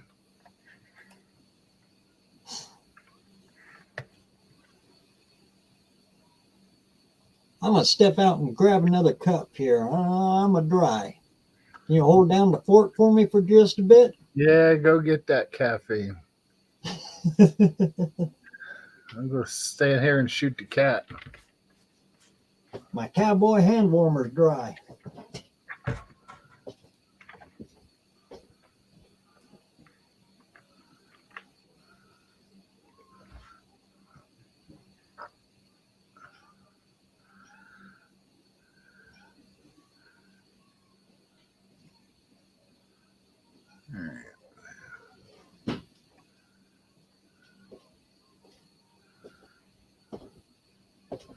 New guy's guitar. We're starting to get a crowd in here. Got another wave of people coming in. Ooh, we got second shift coming in. Seems to be. Dan, like I said, everybody, I got my link up there. If any of you want to just pop on in, hop on in. It's a nice, easy going, relaxing. Saying we can fit about 10 on here, can't we?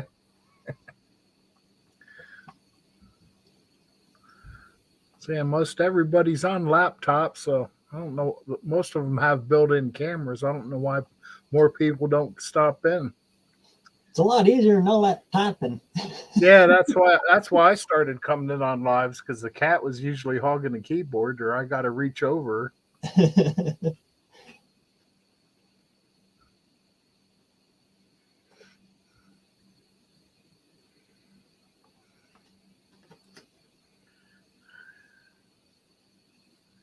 Yeah, Dougster. That was a buddy of mine, or friend of my brother's, wanted to show us some fishing spots last weekend. I mean, you got to walk back in like a half a mile, but man, there's a bunch of ponds back there I didn't even know existed. Oh, here we go again.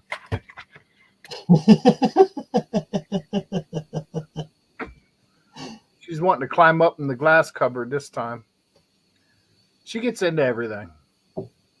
She was up on top of the microwave one time. I don't know how the hell she got up there.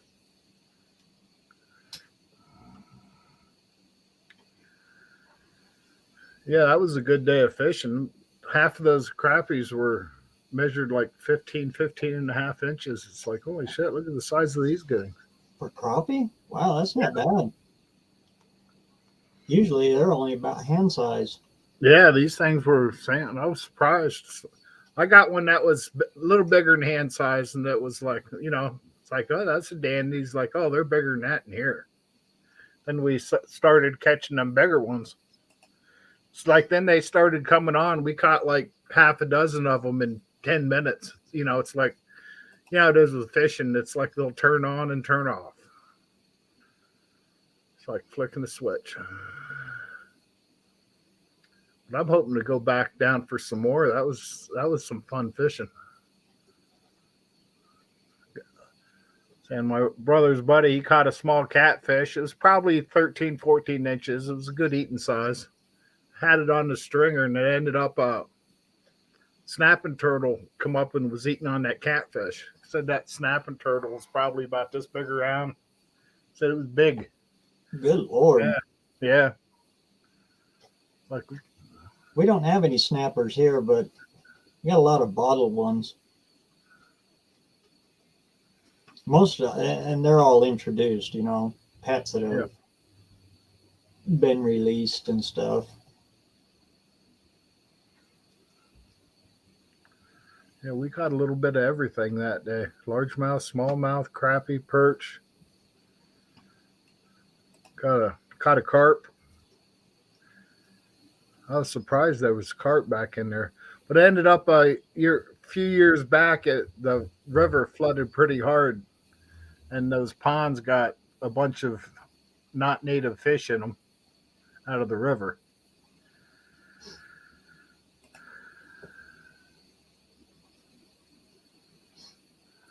Yeah, carp do for a while, and then they just dead weight in. Yeah, it's like pulling in a tire. Yeah. That's why my fishing pole, I got spider wire on that. It's like winch cable.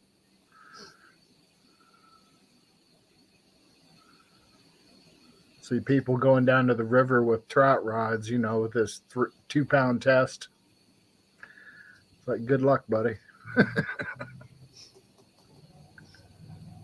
It's like, oh, he broke my line. No shit. You get a 25-inch carp on there.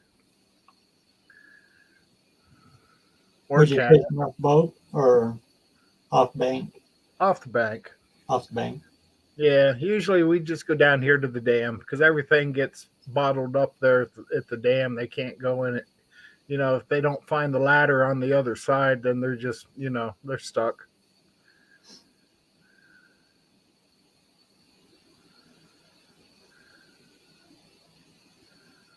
That's what I do here. I usually hit well, I haven't gone in quite a while, but we go and hit the Shelley Power Dam.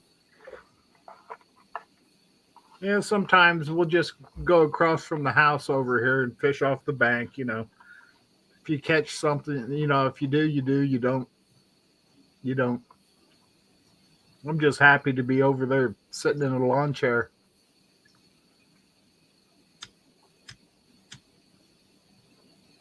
And the snake is only 200 yards from the house here. Yeah, we're about probably 3 or 4 blocks, big blocks, and the river's just right over here, which is nice.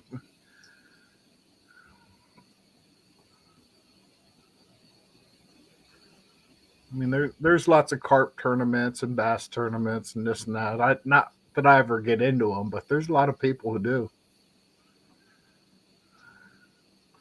Been out bow fishing a couple times with a friend of mine.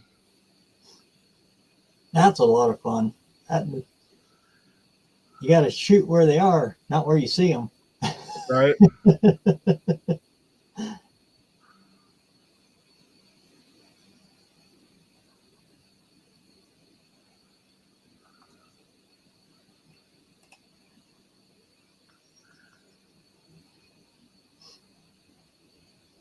But out here, you can only do that for carp and suckers and chubs and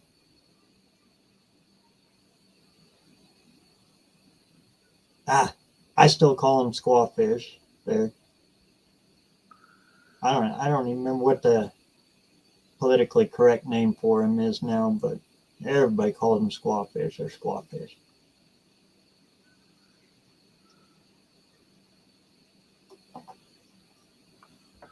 I don't know. Dean, we don't get any big enough to swallow a fisherman up here, but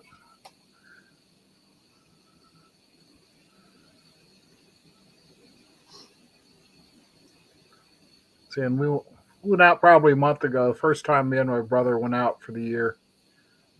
First fish was catfish. I made a short out of it, I think. It was about 26, 27 inches. That makes for a nice first fish of the year. Usually end up with something, lips.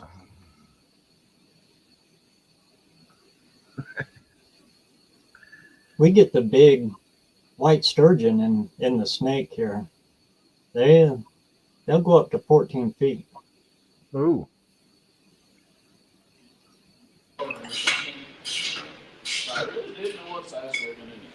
Oh, what's he up to? You guys think these tires are too big?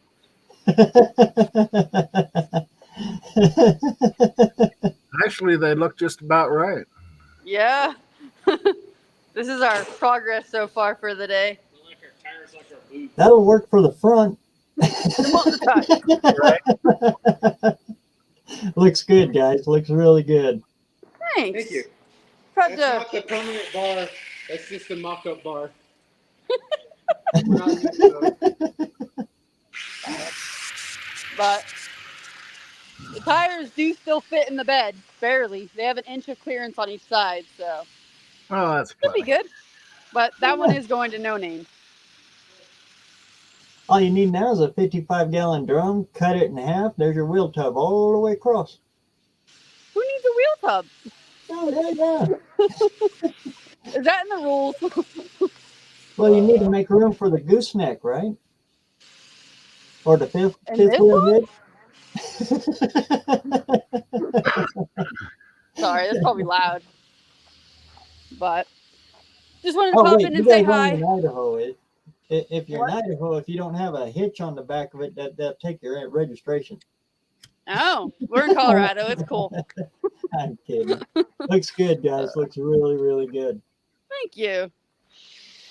Anyways, we got to get back to recording. You guys have a great night. Good seeing you. See ya. What year is that truck? Looked like 64, 65.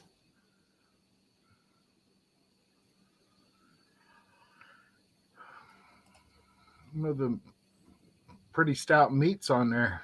Back tires are healthy. Makes me want to go watch a video now if he mounted those by hand. I think it's 64. I seen the chrome up on the back of the cab. I think that's 64. I think.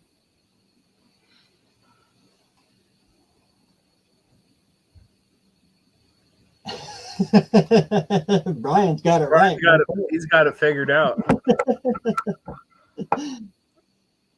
And I'll tell you what, he didn't win, but Candy Cane out there, the big block, 402, when he was lighting them things up and that smoke was rolling out the top of the bed because he didn't have no floor in the bed, that was just cooler than all get out.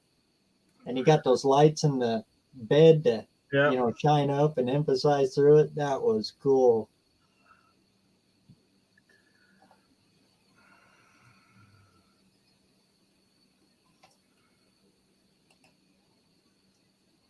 He apparently has aluminum wheel tubs. What year truck is that? We're all, you got us in suspense. 64? Yeah, the wings on the roof there. Oh, it's got that to it.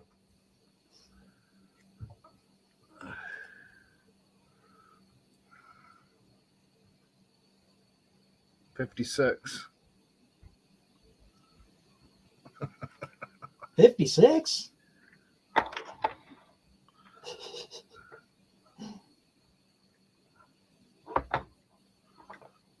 I got a 55. It's a cameo. I don't know. Wendy's the one that picked it up out of the. She was thinking it was maybe like candy canes.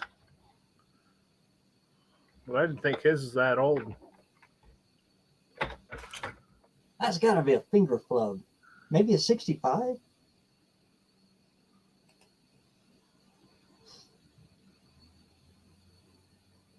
I've got a 66 out in the backyard that I should be working on.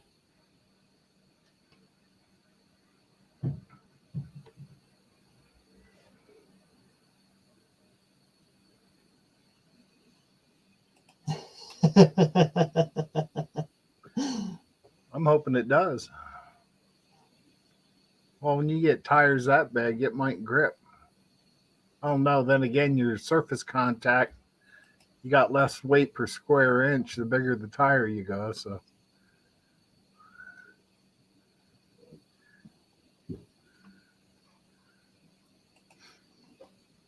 Hey, Justin, good to see you.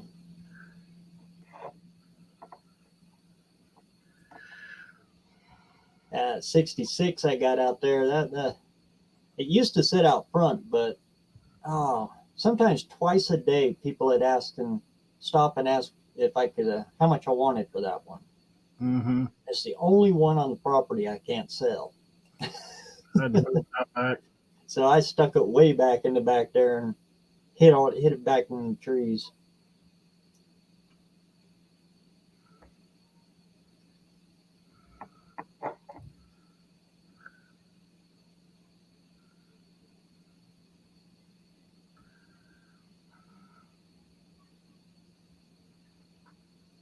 The bed is from a 58, huh?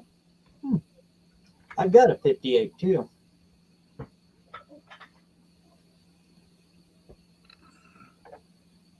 Is there anything you don't have? There's a couple. I'm still looking for them. I'll get them.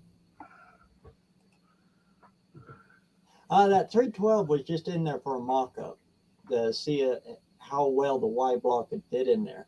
That Y block needs a whole bunch of work. Pretty much all I got it for is the heads, because it's got the coyote heads on it. The original coyotes. Come on.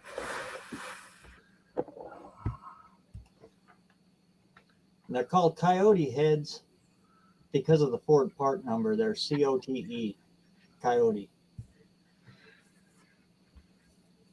But the Dart, I had to push it to the back, and I'm starting on the 58 again. I had to cut the floor to get that in there. And that Dart is in too good a shape. I cannot bring myself to cut it. That's understandable. I had the cutoff wheel in my hand, all the seats out, everything ready to go, and I just couldn't do it. I can't.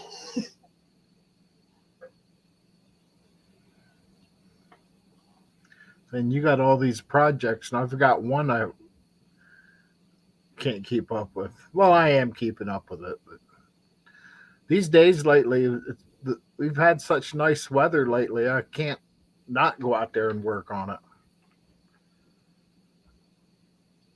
Oh, yeah, now you want to be my friend. Well, Yeah, the one that was going to go in it is a fresh rebuilt 239. But get it all together for the No Name Nationals. The same motor, the same transmission I was going to put in that Dart is going in the 58, and that's what's going.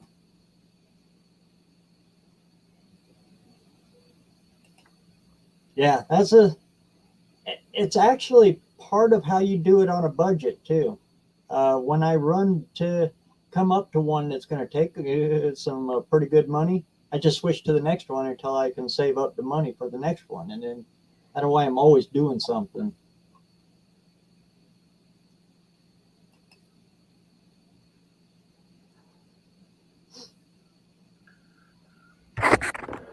she's in a mood.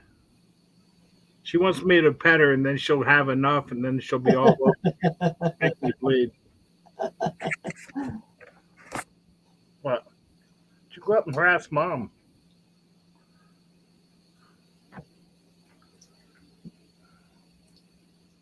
So the Dart, I don't know what I'm going to do with it now.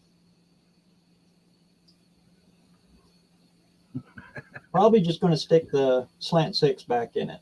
I've got another running slant 6 and another 225. I'm just going to go that route.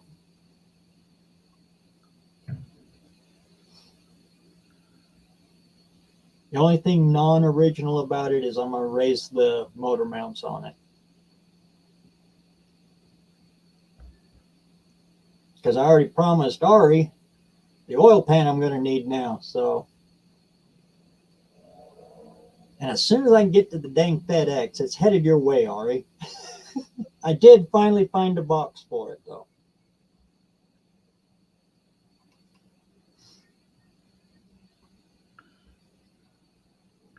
Yeah, Dougster, this is the Maine Coon. She's an idiot in her own way.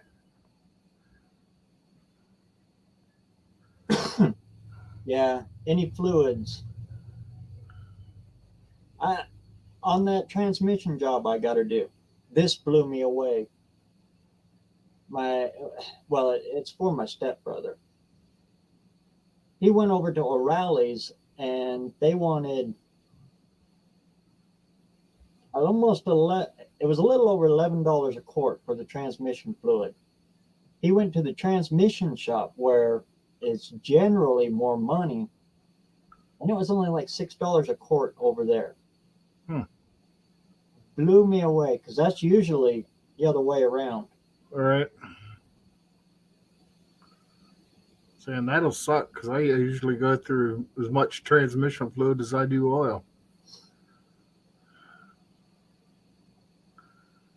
When I put my lift up, I put a AW30 hydraulic fluid in it. Generally, I can get that stuff. It's a lightweight hydraulic fluid, and I wanted that in there. It's a little bit heavier than automatic transmission fluid, which you can also run in them. But it's not too heavy, so when it's 30 below out there, it'll still... the car will still come down. Right. But anyway, I used to get that stuff because it's about the same stuff I run in my backhoe. I used to be able to get that for, it was about $60 a bucket, 5-gallon bucket. It was $120 now. So John Wilburn showed up. Hey, John, good to see you. Pays to fix your leaks. That's Yes, why I'm it getting does. another transmission done, so the leaks will be fixed.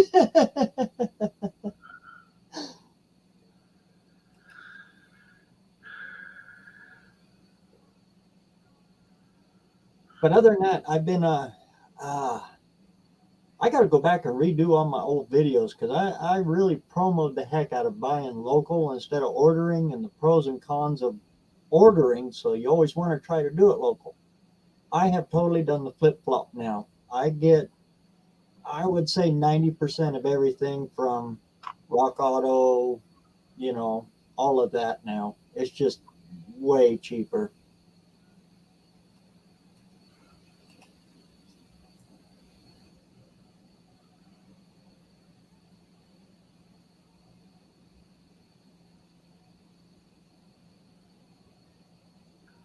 Paint thinner. Actually, up at Gramsci's day cleaning out his garage, I found a can of paint thinner up there I used to wipe my parts down with. It's like, I'll be taking this home. Like, yeah, take it if you want it.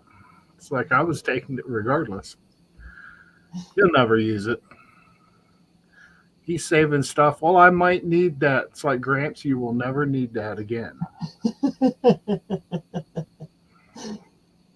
That's the answer to everything. Needs more cowbell. Mm-hmm. It's good to see you too, sire. And happy birthday again. I know it's a little late.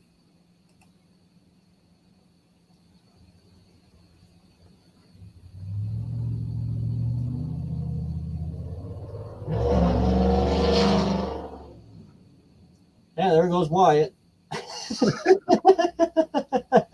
It's hard for him to sneak through. Go.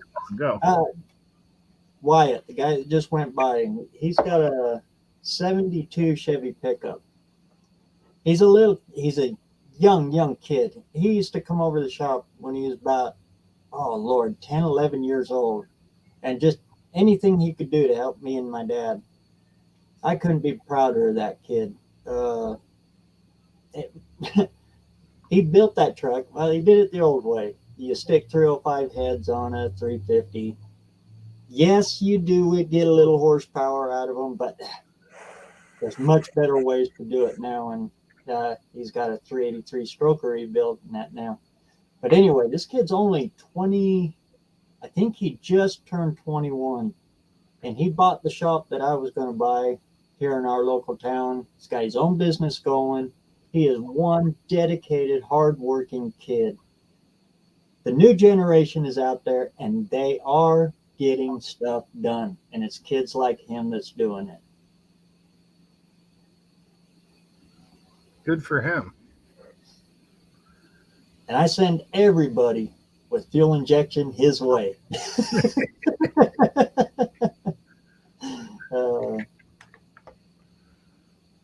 Good kid. Good kid.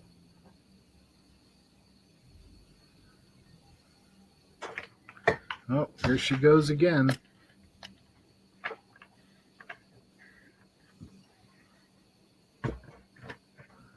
Someday I'll get him on here. Sounds like he's busy right business. So it's almost 9 o'clock here. And yeah, he started his own shop. It's a holiday weekend and he's just going home now. Wow.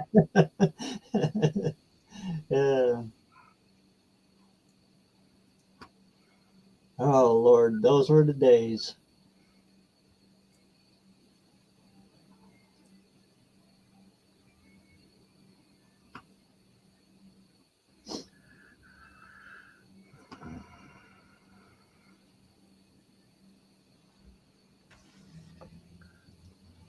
I don't know what else is there to talk about.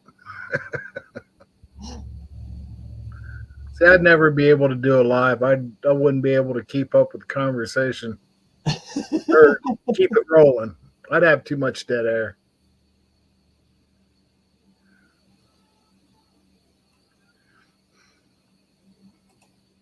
Working late is for the young.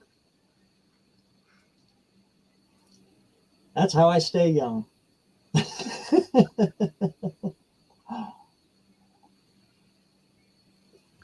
Doesn't do nothing. I have no lights. Well, I do have lights in the shop, but I hardly ever turn them on. I just use my skylights. When I can't see no more, it's time to go in. That's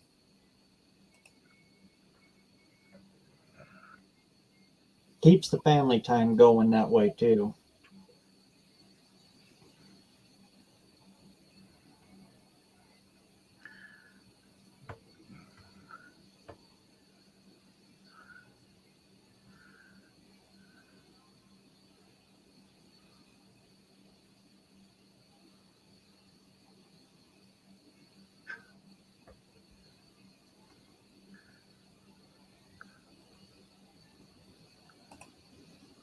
My chain fall is a USA Timken 1,000-pound manual.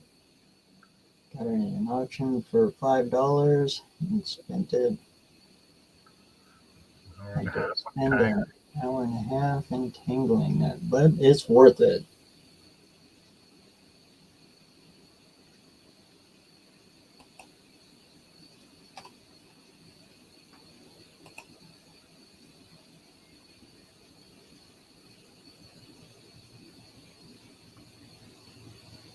Well, I'm happy with my new Metal Bow Roto hammer. Cool.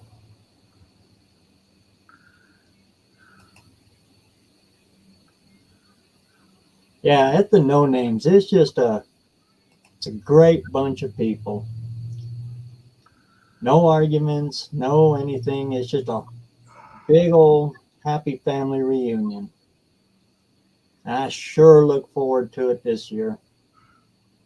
With or without a car. Heck, I would even go there like Heavens Mopar did. And still just have the time of my life. He was practically hitchhiking. That's dedicated right there. That's one. Yeah, he was, and he's a good guy. Scott with an S.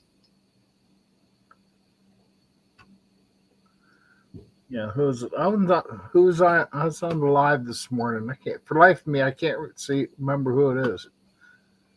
But there's another guest on there. Damn it, Cat. Oh, right in the eyeball. She didn't like that one. She shouldn't have turned her head when she did. She's wanting up in the glass cupboard again. Yeah. Yeah, nuts and bolts and hardware. Yeah. I mean, it's to the point. I strip a car for the nuts and bolts. Oh, that reminds me. I got to get a hold of this guy about a strut rod. When I tore the front end apart, I found one of my strut rods are bent. I think this car was in an accident at one point, which being 60 years old, there's not a surprise, but I think I might want to put a straight strut rod in there. Cat, don't make me reload my water bottle. It's getting pretty low.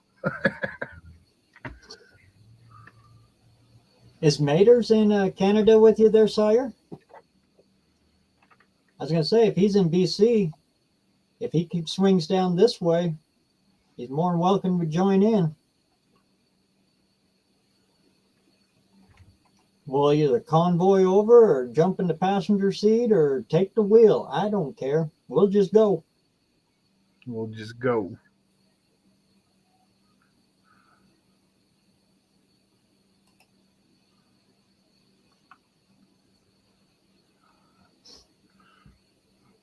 And that live I was on this morning, I can't remember the gentleman's name, but he's going to No Name now.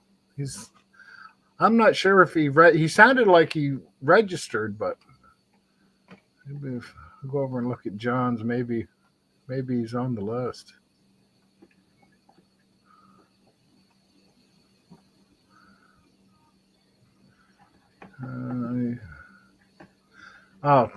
Tadlock's Tool Shed. Guess he's got a drift bike, drift trike, something. He's already got 300. Yeah, I haven't really gone over and checked out his channel much yet, but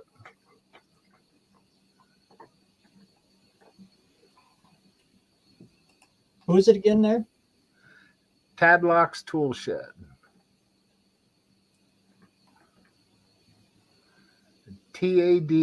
TADLOCKS Tool Shed.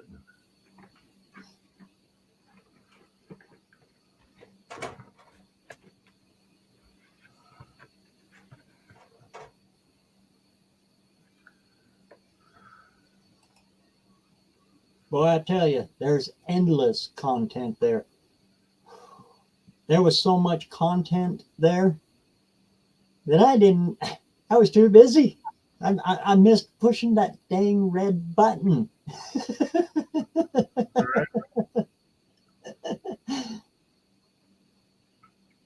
Yeah, he put up his short. He's coming for you at No Name Nationals. It really is just a wonderful experience.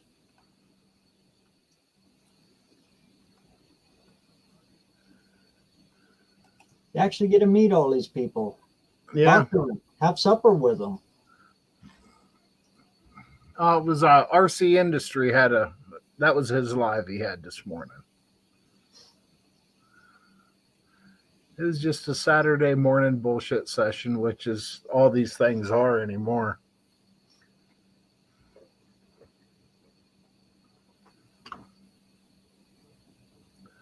All right, John says Tadlock's registered. I seen him he's on the No Name 500 list, so he seems like a cool enough gentleman.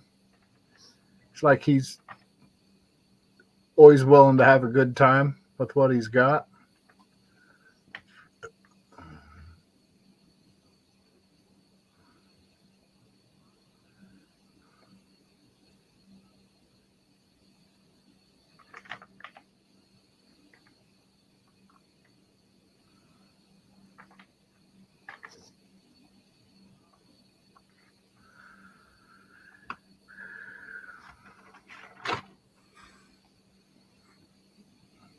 Yeah, they were chatting over there about not crazy about 4 doors, and it's like, hey man, that's what I got.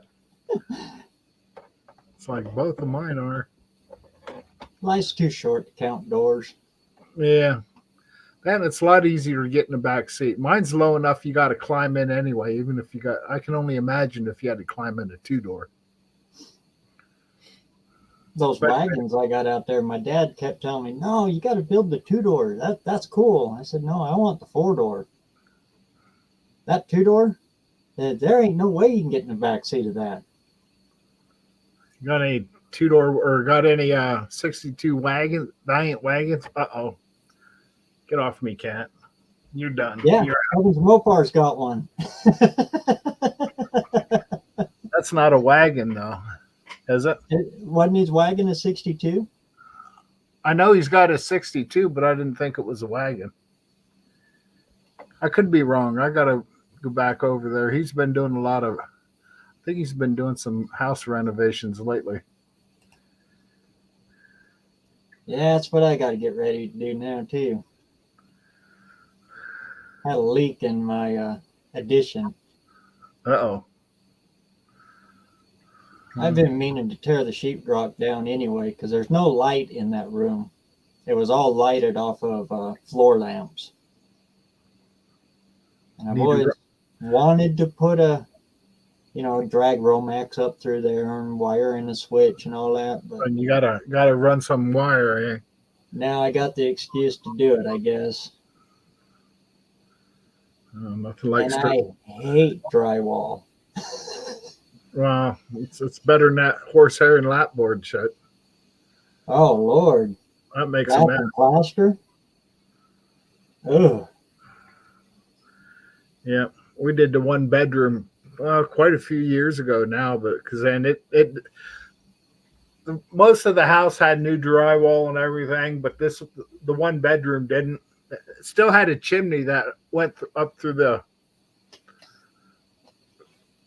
interior of the house, but it's like they cut it off right here above the kitchen. It's like, how do you support a chimney when you take out from here down? So we had to take the chimney out brick by brick. We got that little bit of extra room, then we gutted the room, and it's in that horsehair. We did that over the winter. I had to carry everything down out in 5-gallon buckets. Oh man. 2 at a time, because you need to counterbalance. Always 2. Yeah, you need counterbalance. Yeah, I had a big pile of debris out there in the garage over the winter. That was before it got so cluttered I couldn't make a scrap pile or a pile if I had to right now. That was a secret I learned. On the farm, packing buckets. You always carry 2, but when we was doing chimney repair, putting on new crown washes on, chimneys, replacing bricks, stuff like that. You set your ladder kind of at a steep angle, or not a steep angle, but you really lay your ladder out, hold on to 2 buckets full of concrete, and you can run up them ladders, and the buckets will hold you steady all the way through.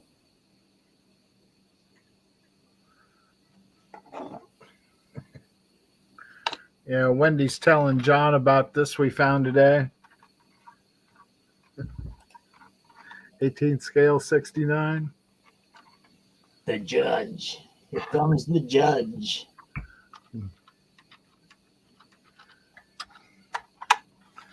Actually, it's in surprisingly decent detail. Kind of, sort of.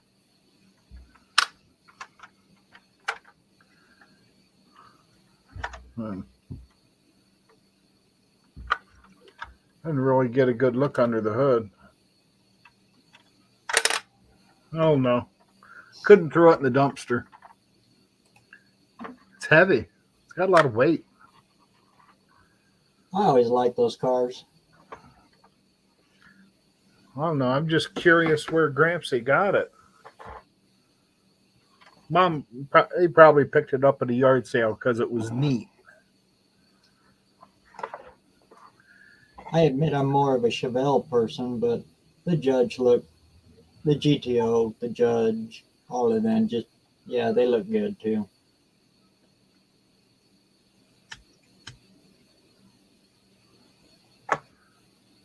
Ford is actually the one I didn't like in those years. I'm not really particular about GTOs or anything either. It's just, so this thing probably weighs about 5 pounds. Well, they were kind of a heavy car anyway, so see, it's just scale. Yeah, you're right.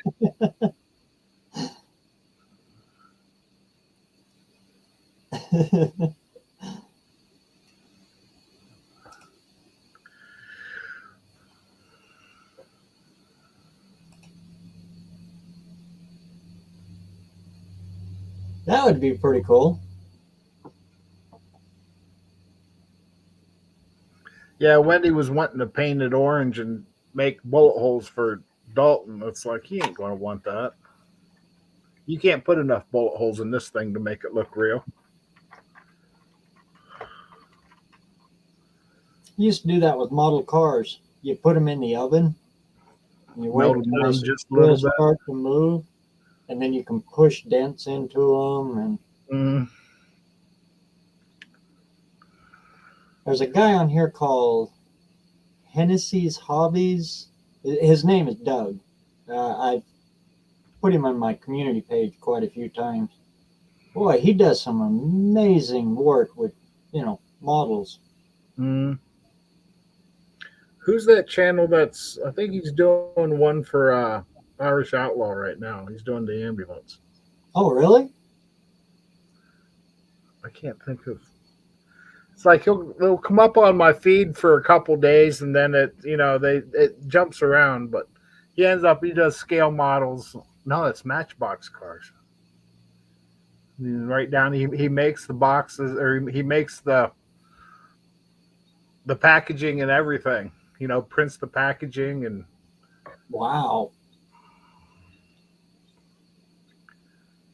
Life of me can't think. I've got so many. I'm subscribed to so many channels. It'd take me an hour to go through them.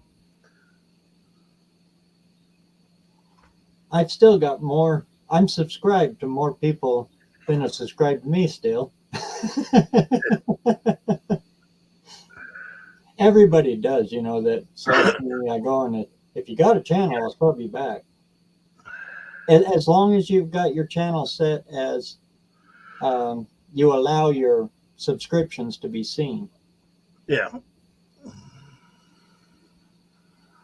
Yeah, I'm up to about 600 subscriptions. Sweet. 400 more.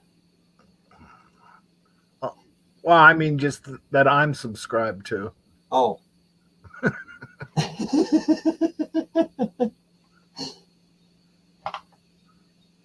Oh no, I haven't even gone in and looked at my subscriptions lately, or my sub count. I'll always be pulling for you. Yeah. You guys were my first commenter. I'm at 542. I've got a couple videos I need to put out. I made a short today. It's in my phone. I was busy cleaning up there, and because there was a grocery bag, there was a bunch of Hot Wheels cars that are most of them were beat up. The wheels were about bent off of them, this and that. Ronnie saved a dozen of them. He lined them up along the edge of the dumpster. So I can't. It's like sometimes you just can't throw shit away. Bought me a die-cast 70 Judge model, but I had to put it together. It was super detailed. The body was already painted perfect, and I had a carpet shell. Wow. I had a model from Testers. It was that little speedster Porsche. The first ones, kind of bathtub Porsches. It was so detailed, you had to put the pistons into the block. Wow. Put them on the crank, and then it went in the block. I mean, it was You had to put the lug nuts on. Wow. What scale was? Yeah, it makes you wonder what scale that was. About like that one that you're holding there. Yeah. Remember years ago, my cousin, he used to be into aircraft models, and these things were. I mean, it would take him months. I mean, these things would be, this big. It right down to the working landing gear and everything, and the functional canopy, cockpit canopy, and the joystick, and it just painting it would take him months. He'd do it under, the super fine point paint brushes and behind a magnifying glass, and you could almost see the stitchings in the harnesses, and the gauges, needles on the gauges, and it's like, man, that's some detail shit there. Then you take thread and you glue it to the spark plugs and then up to the distributor.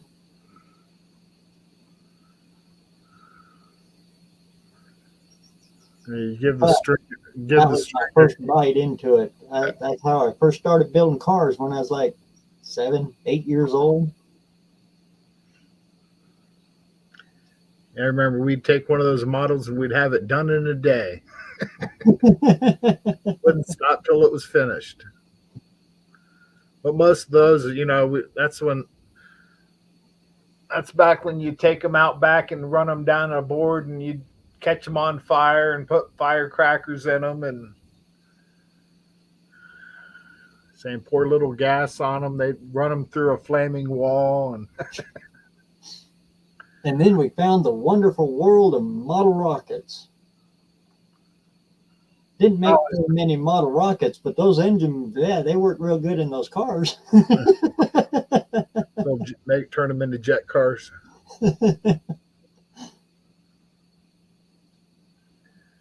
Yeah, I was always fascinated by rocketry, but never got into it.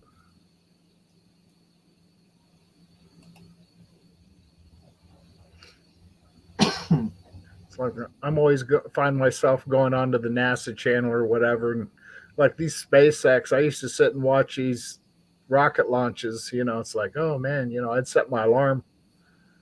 And nowadays they're doing 2 a week. It's like, oh, landed. Yep, okay, we're good. Oh, really? I would like to find one of them. That was one of the coolest things back in the 60s when you bought the model car of your car and you built it to look just like your car and you put it in the package tray at the back window. You remember doing that? Nope. But saying actually, my mom, when she was alive, she found a '62 Valiant model at a yard. It was in a box lot at an auction. She was going to buy this box just for the model of it, and I don't know, some lady bid her up to like $27, and she's like, I wasn't paying that for that. Then she got talking to the lady after the fact that's what she wanted was the model out of it, and lady gave it to her. It's in the back window of my Valiant. It's missing the hood, but I didn't even think they made a '62 Valiant in model, because I was researching it and I thought that with the copyrights and all that, they didn't. I don't know what you call it. They didn't allow it or whatever, but she found one. It was ugly when she got it because somebody had glued glitter on the hubcaps and this and that. Oh, Lord. She sat and she picked all the glitter off of the wheels before she gave it to me. And it's pretty neat.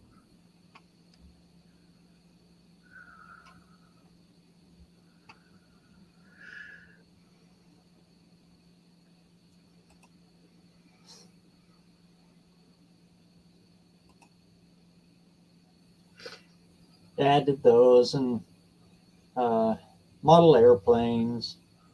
The old cocks, yep, right there. Oh, those little Cox 049, those ding. Oh man, you're making my fingers hurt. Yep. Ow, son. Yep. Saying when they take off, get out of the way.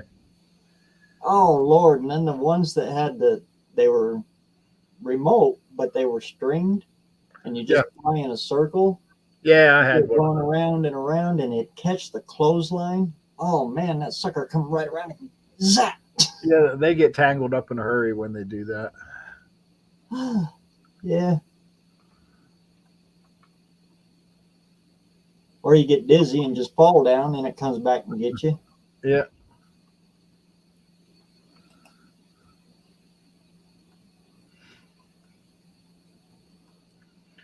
Years ago, Ronnie, my brother Ronnie, he made a Huey, made one of those little, what do you call them?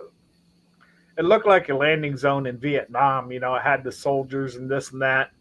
And he put a cassette player underneath the deck of it, or underneath the box that he made, with a shaft that went up through the helicopter, so that you had to be careful putting it on fast forward because it'd spin that rotor a little faster than it liked. But you push play and it would just, it was a really nice piece of work. I remember taking apart an alarm clock for the little speaker that was in it, and built a truck. It was I think it was a '72 Chevy. That series anyway. Might have been a '68. I don't know. But I found a chunk of velvet, black velvet, and glued it to the top of the bed, and then cut out of a magazine a speaker advertisement, and it was a perfect downshot of a speaker. And I glued that to the bottom of the velvet, and then stuck that speaker right underneath it, and then wired it onto a headphone jack, and you could plug it in, and it would bounce that speaker like it looked like the speaker was working. Sounded like crap, but it was cool looking. Right. The idea was good. Reality didn't turn out as well as you liked. Yeah, I forgot about that. The Wendy's saying about we got flooded in '96. We had a bunch of shelves in the basement. We had a bunch of model cars and stuff on the shelves. Then they all went in the flood. And that flood mud gets into stuff. There's no saving it.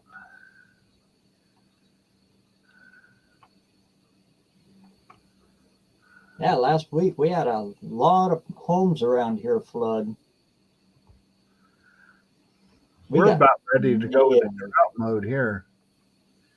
Hasn't rained here for a couple weeks. And it was hailing sideways. Ugh. Well, they had a tornado out on the desert. Nobody lives out there, so they can go out there and tornadoes go out there and they play all they want. They leave you alone. Yeah.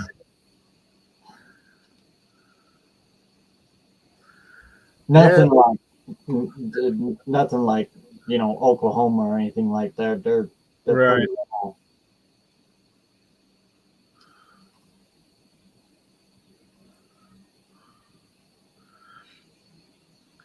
Yeah, the weather's almost been too nice around here lately. So I'm just looking at my phone. They're not calling for rain all the way through next week.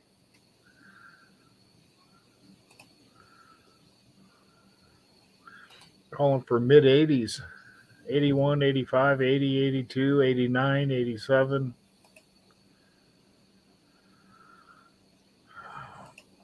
So go out here and mow the yard. Maybe it'll die early. I kind of like them hot summers where it burns the grass, and then you don't have to mow anymore. That's why I cut mine long.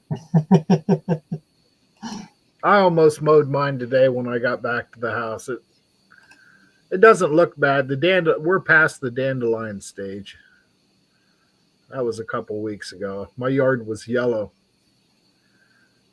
But That's the problem with me though, is I water my yard with the irrigation ditch, but I'm at the end of the line. It goes through about 6 hay fields before it gets to me. so you get all the So seeds. my yard is nothing but dandelions and weeds and cockerburls. I mean, there's no stopping it. Yes, and all the seeds wash down to your end. And the ditch just deadheads. So out in the far back, it's a swamp back there. And I got no way I can shut it off.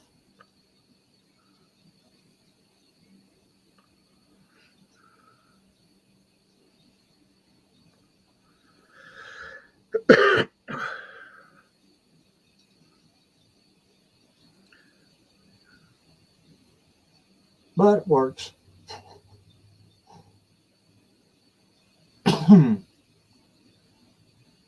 In fact, there's an old Dodge pickup buried in the swamp out there. I believe it. The old 4 headlight, I think it's a power wagon thing. There's not much left of it. Back when they used cars for filler when they were building the canal system here. Yep. Sure, there's lots of cars buried.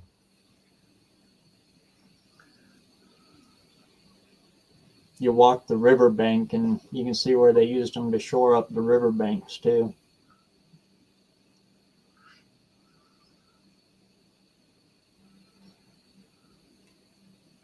Yeah, You can pull them out if you want, but the canals company will charge you to repair the canal. I'm sure there's not a whole lot left to them at this point. There's not much left at all. Might be able to find a shifter knob if you're lucky.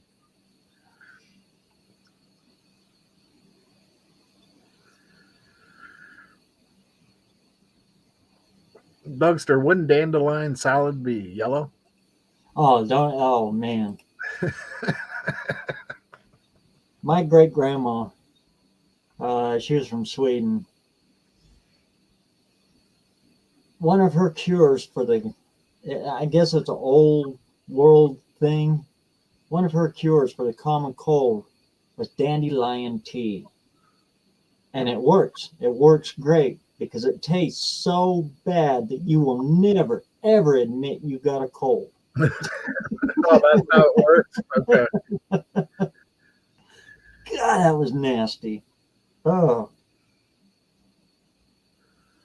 You got sniffles? Nope. Nope, we're good. 100%.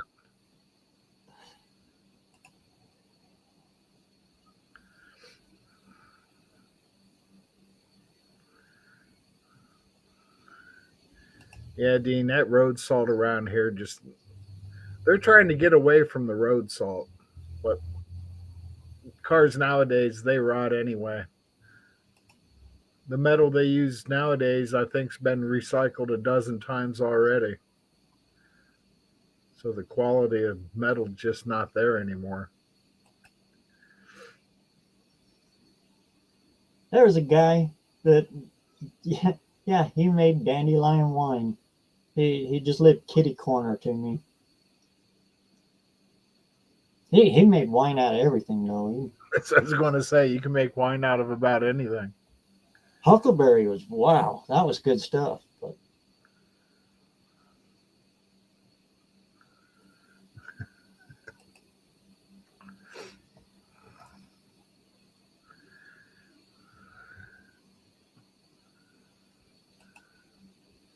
not at all. No, not at all. BareRose is 100% today. He's good.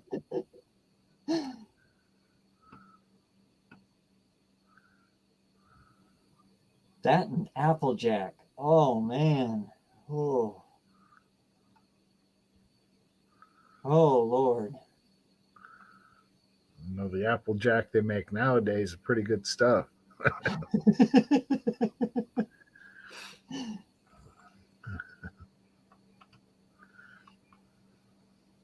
I remember his well, he's gone now. He passed away about 10 years ago, so I can tell the story now. Statute of limitations is over on that one. Yeah, we snuck into his steel. Got a hold of some of that. Whoa. And to this day, I cannot even look at Applejack cereal. Not bad, huh? Oh man, the hangover after that. Oh. Oh.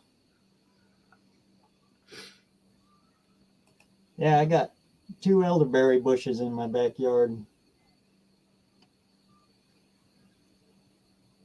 Elderberries, lilacs.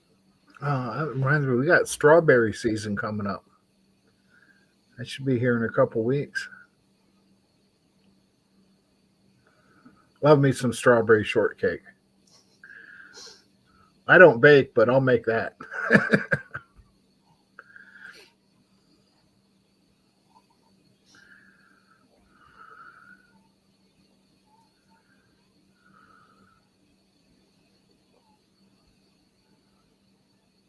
And he'd make his own mead too.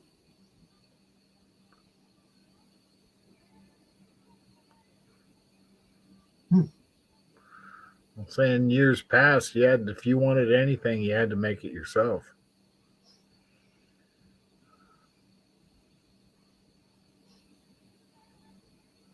Old Shirley Short. He was a little bitty guy.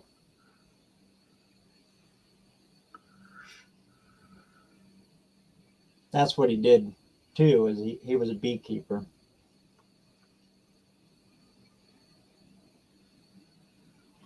Neat guy.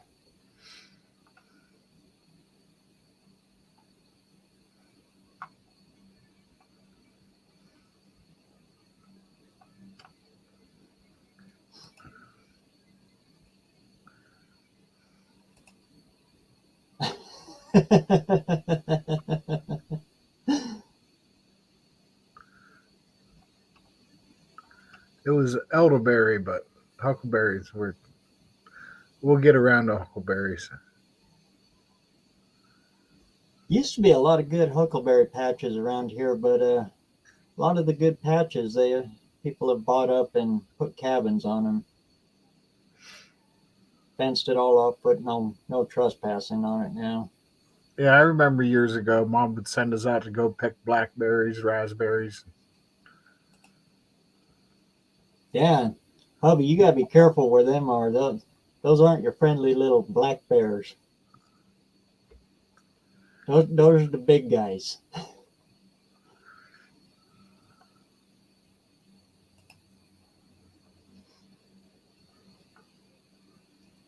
He's moving up to grizzly country. Ooh. Saying, well, you got black bears around here, but usually they're more afraid of you than Yeah. you are of them.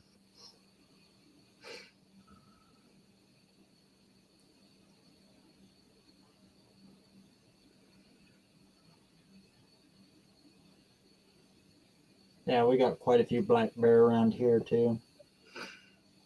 Yeah, actually, this area pretty close to us right here, we got a lot of nuisance bears. And the bear season's extended for us right around here just because there's quantity of bear around here.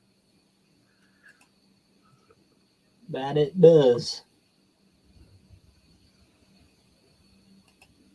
Good Lord, I'm getting a headache just thinking about it again. Oh.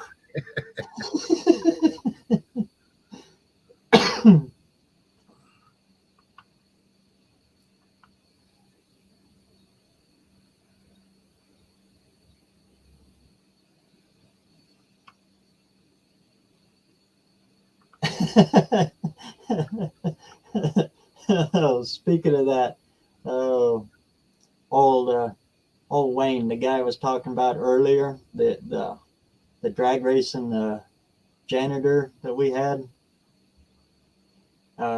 He's a pretty religious guy, but he was saying when he was really young, he's walking the highway back home, him and his brother, and they found 4 beers. They were not even open. The cap was still on them, and the 4 beers, and they dared each other, and finally, yeah, they go ahead and let's do it. Let's drink that stuff.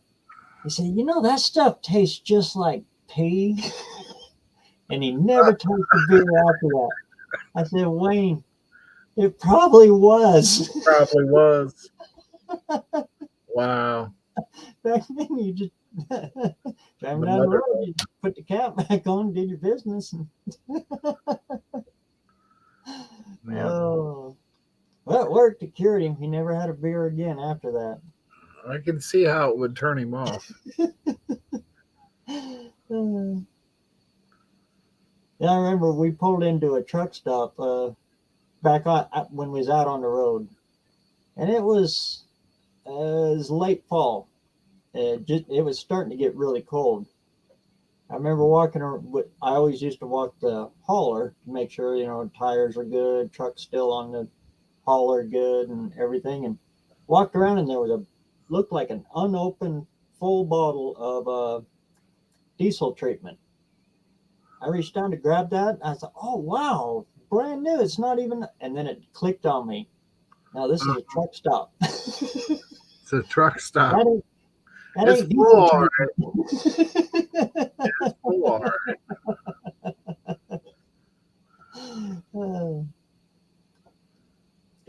It was just about in my hand too.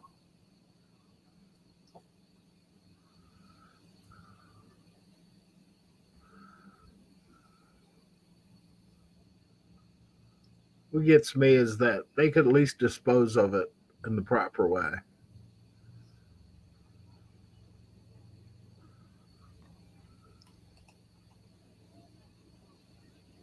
They haven't had a New Zealander talk to a black bear. They could be upset by me.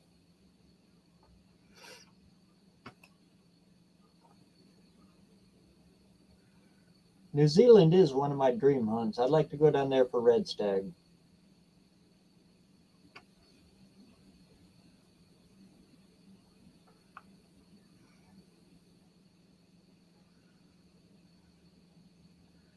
I'm happy with whitetail.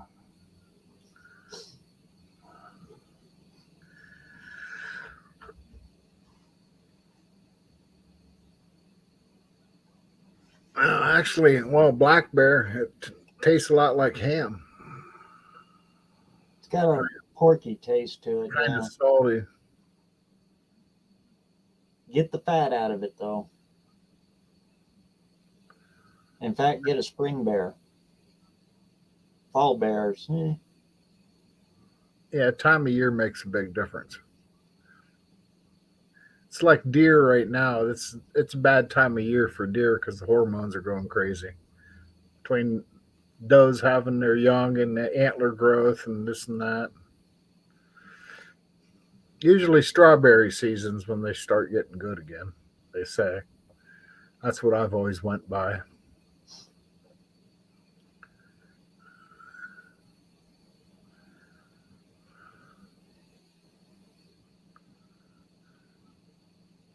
My uncle got one. He was living in the city at the time. He finally got his bear, and it was a cinnamon black bear. Because black bear come in all different colors. They're not all black. Mostly, And but they could be any color, pretty much. Skinned, and he had it hanging in his garage, and he had a door open. And neighbor called the cops on him. They thought he had a body hanging there. They thought Uncle Bert had went and shot somebody and hung him in the garage. I wouldn't know what to do with a bear if I got one. My luck, it'd be 500 pounds. I couldn't get it out of the woods.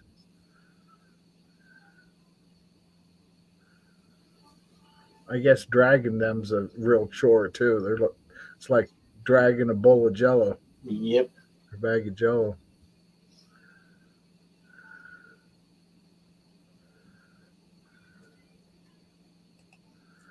They'll mess up your car though if you hit them.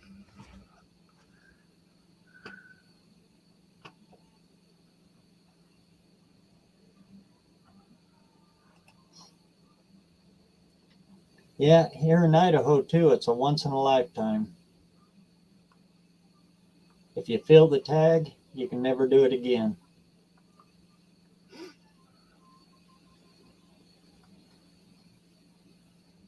Either bighorn or desert, or mountain bighorn or the desert bighorns.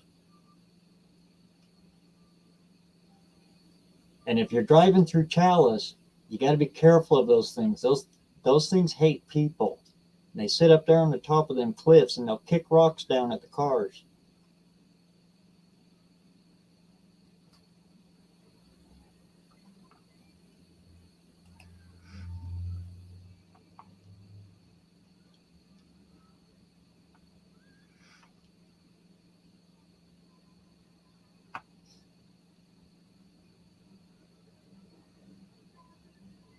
But if you get a chance, go that way. It sounds like a Chalice challenge. to salmon is just beautiful. No, we got elk through here, but it's almost a lottery system.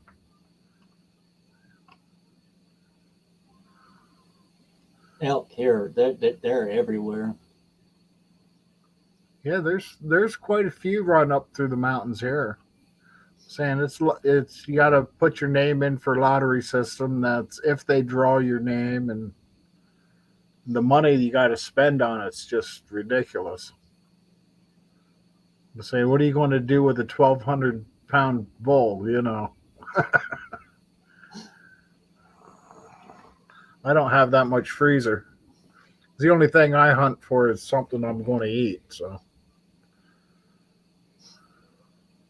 I have ate everything I've shot. And I'll tell you what, a coyote tastes just like that neighbor's dog.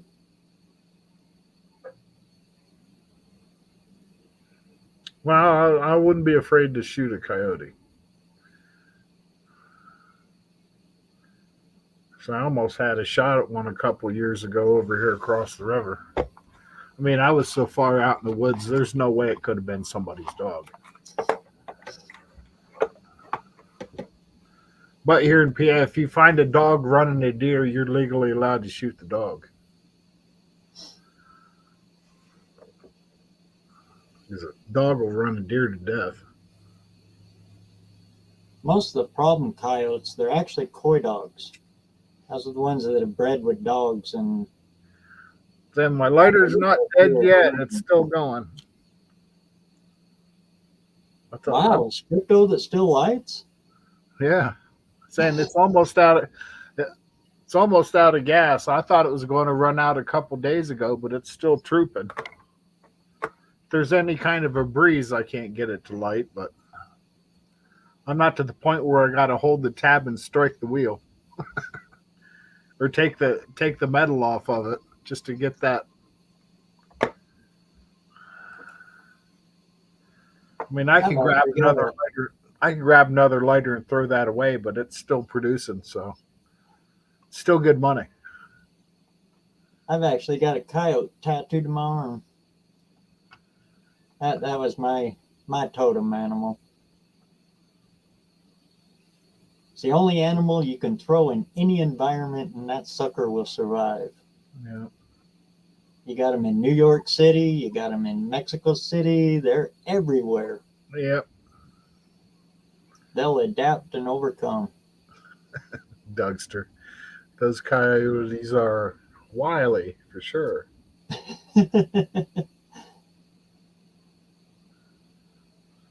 Yeah, they spook easy. They don't hang around long. That's what it is, too. It's Wile E. Coyote. That was one smart coyote because he actually did catch that roadrunner. Caught him 3 times and let him go. You know why? Job security. If he would have eat that sucker, job over. He'd been Yep. back out on the street. Yep, that's right. Wouldn't have had nothing to do after that. And he owed a lot of money to Acme. Still had that credit card bill.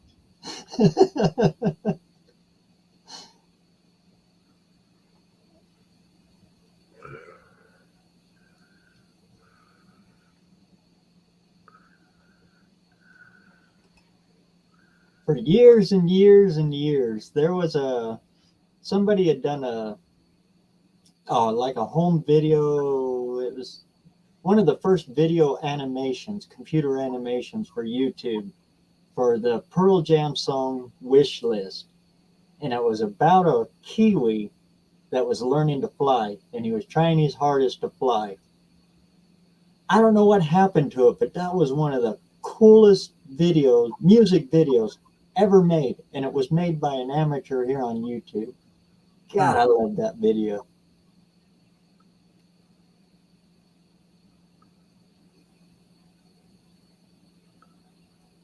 Super genius.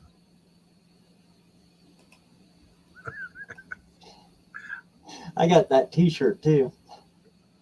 At one time, I had Wile E. Coyote stuff everywhere.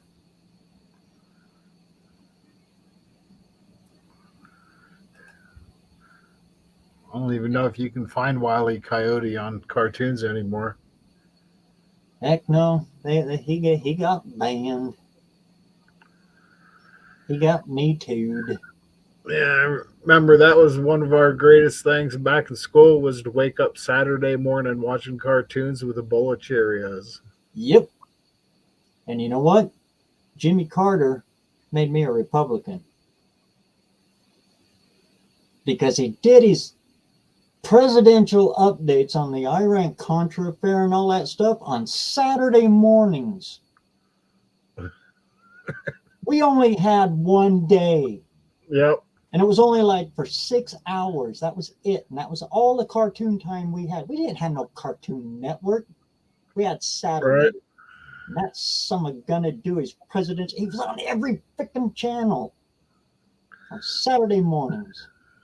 Well, we had it was a show called Hatchie Malachi. They had a bunch of cartoons on it in the mornings. It was every morning through the week for like 2 hours. But like trying to think, was it Mighty Mouse? It was Mighty Mouse. They would cut that one into half, so you had to watch the rest of it towards the end of the show. That was Sweet Polly. Here I am to save the day. That's back when cartoons were cartoons. That's right. Tom and Jerry. Tom and Jerry were good as long as they didn't talk.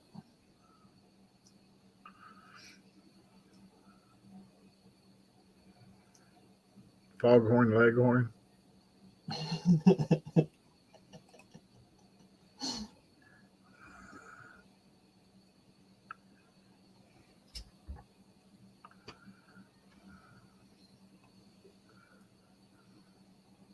Speed Racer.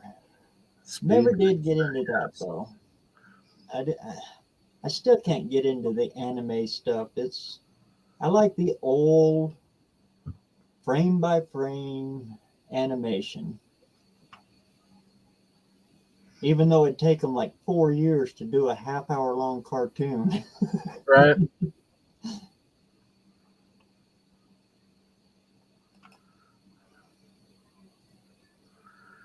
Good old Chuck Jones.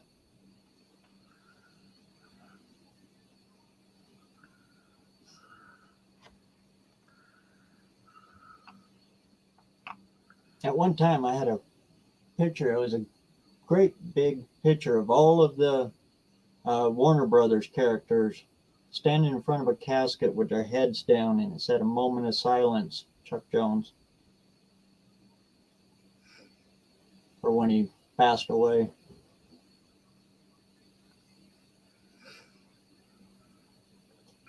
And we didn't realize how good we had it back then.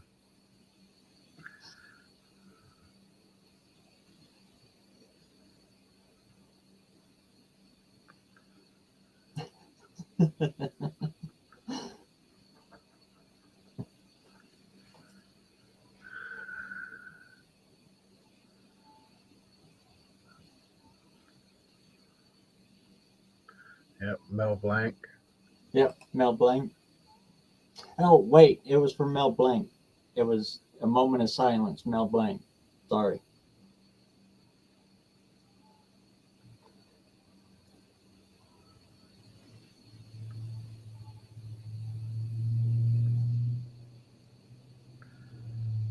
Saying nowadays there's so many cartoons you can't even keep up with them. They're not even cartoons, they're just kids shows.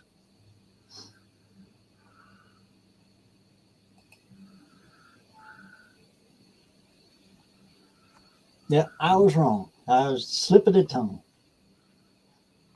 Yeah, it was Mel Blanc. Dean. Me too. God, Ford should have kept that. That 430 mil was a work of art.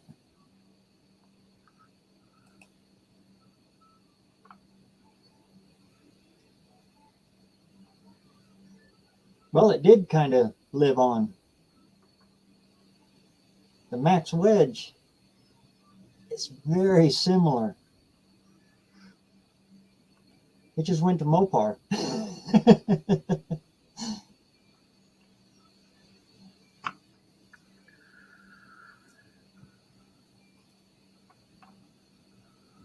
Similar, but they are different, but similar.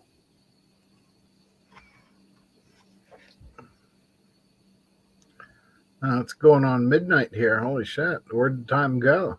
Holy cow. Up 3 hours. Oh, another 5 minutes and your clock's going to be right. Hey, there we go. It might be the magic moment. There it is. Hey, James, what's going on, man? Actually, I've been over here going back and forth. I was waiting for Dust Devil to come on.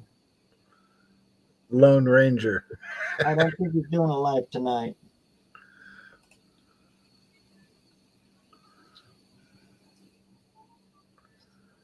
Trying to think of who was Kimosabe. And who played him from the Lone Ranger. I forget.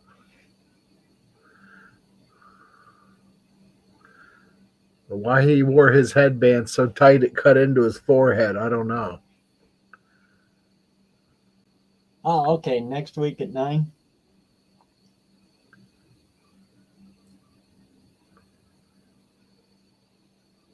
I was watching for you, Brian.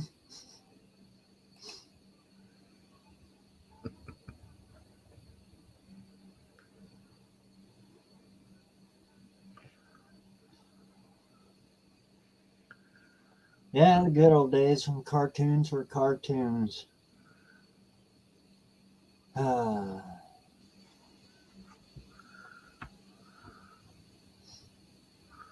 think the last good newspaper one was Brethren, Bloom County.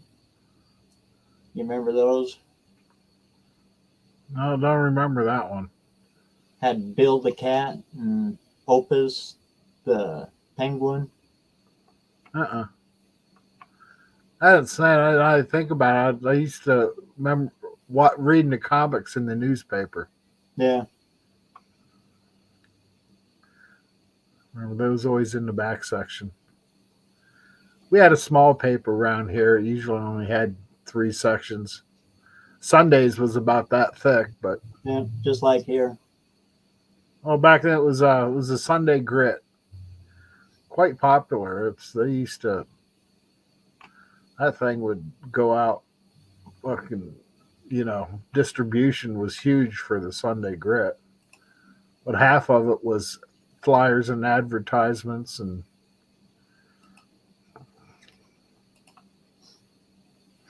Yep, I delivered them every week. yep. Jay Silverhill. Every day. Dean's got it, and he's over there on the other side of the world. Jay Silverhills.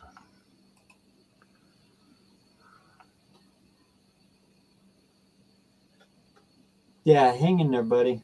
We're all with you.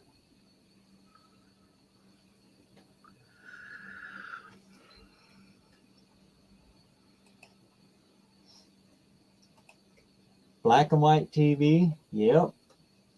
Yep. We didn't have a color TV until I was 7 years old. Yeah.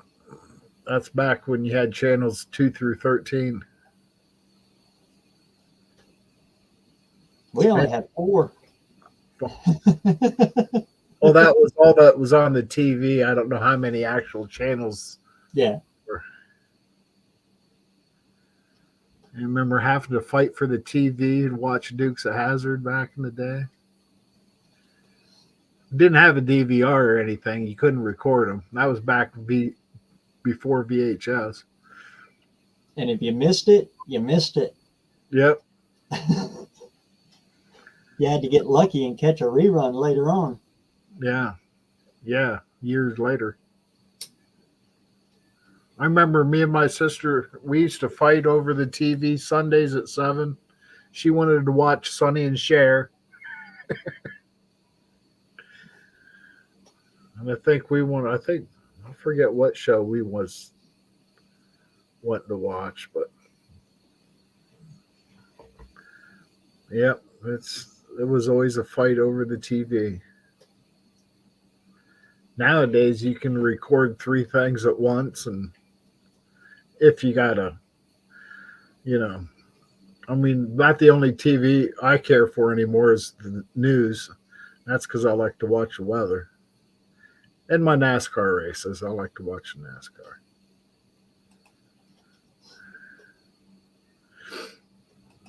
Tomorrow's going to be good. They got, Indy 500 and the Coca-Cola 600s both tomorrow. So it's be a full race day. Already got them recorded. I like to be able to rip or fast forward through the commercials. Yep. And Doug's very well. Yeah, he's got it right. We were the remote.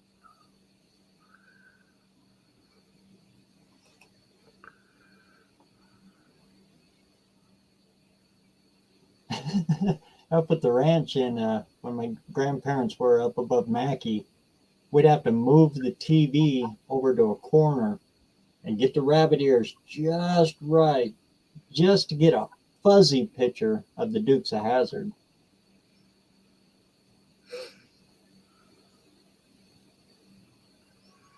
Holy cow! I haven't heard this in forever. But yeah, Dean, once again, clear out of the park. Somewhere I've got both on VHS, and I had to special order them in from England, the full young ones. That right there is the best TV show out there. It blows Monty Python out of the water. If you can find it, probably bootlegged on YouTube here somewhere, but check out that TV show. The young You ones. will laugh your butt off. I don't know if I've ever seen that one. The young ones. Vivian. Oh man, the punk rocker. And his Mini Cooper with flames on it.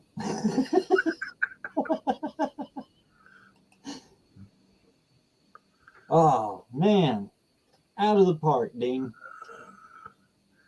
And answered Tim's question. I think Kyle Larson's running both races this year, the Indy 500 and the 600. Wasn't Gordon the first to do that? I'm not sure.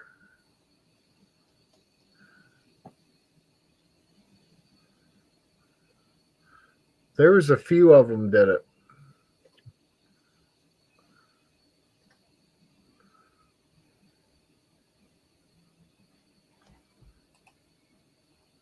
Oh Lord, that show is just oh man, it's beyond funny. I'm guessing they didn't have to be politically correct back then. And it's British comedy, just I remember watching Benny Hill. That Yeah. was we were just kids, and it was Benny Hill.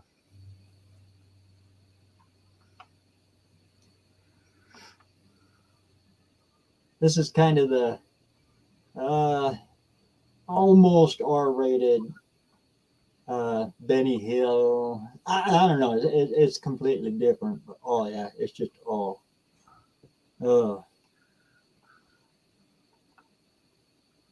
lot of bands made their first appearance on that show too. Motorhead did his first performance in that on the Young Ones.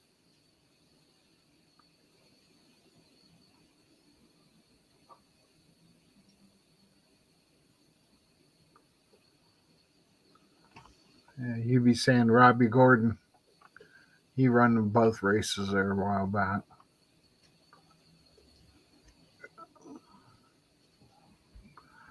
Those Indy cars, they're nuts. You think NASCAR's fast? Those Indy cars are.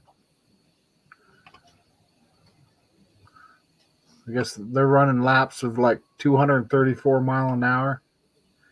It's like, man, it's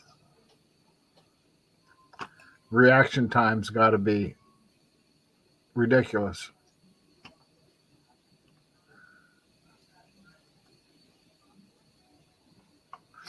You know, a couple years ago, they run those Indy cars at Texas Motor Speedway, and they were passing out in the corners because I was pulling so many G's for so long,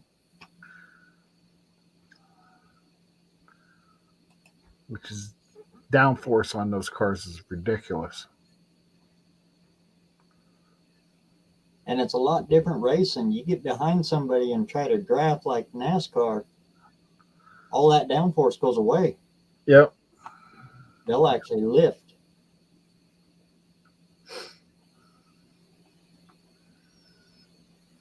And you touch somebody's tires, yeah, you will hop. See ya. Yeah, and when they wreck in a hurry. Yeah. My favorite drivers were first it was Greg Moore. He got killed in I think it was Le Mans. Wheel hopped into the tunnel.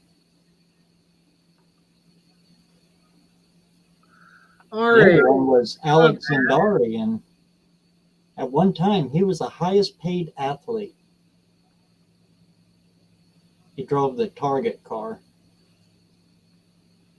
But he got in a wreck, bad wreck too, and he's paralyzed from the waist down now. Yeah, that's one thing about them. Yeah. I'm trying to think who the driver was. He got in a wreck. He lost both legs. It just sheared the whole front of the car off, and his legs was in that part of the car. Was that Alex? I'm not sure anymore. That's a few years ago now. I know Joe Montana, the San Francisco 49ers, he was the owner of the team.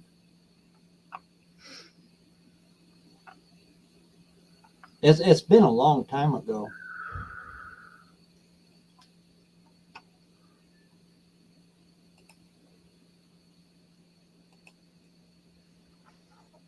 Yeah, like Willie Nelson said, I can remember when a dime bag was a dime, and condoms.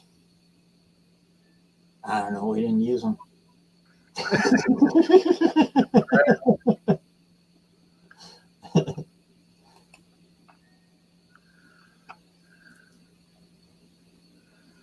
Actually, Mario Andretti, he's from about 40 miles down the road here.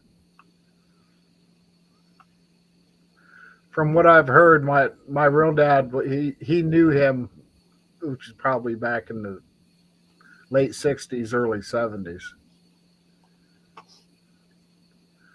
Supposedly, the new Ford versus Ferrari is going to be more on that side with Andretti and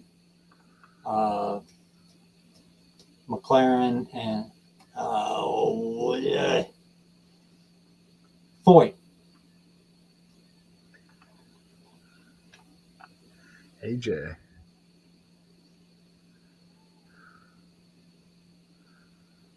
Surprise, Ari don't come in for a little bit. Yeah, the link's up there. Yeah, come on in, Ari. That was okay. It was Alex Zanardi that lost his legs. Yeah, I think it was. He's trying to come back. He's trying to make a comeback. They got a car set up that's, well, most of those cars are all driven off the steering wheel anyway. Right. Yeah, those steering wheels are like $100,000 just for the steering wheel. Yeah. Well, then again, nowadays everybody walks around with a computer in their hand anyway. So, today's phone.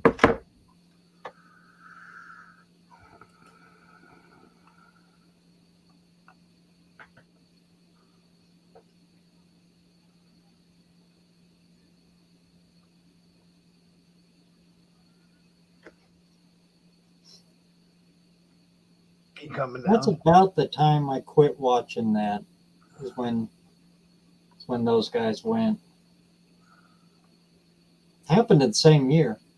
Greg was first, and Alex was shortly after that.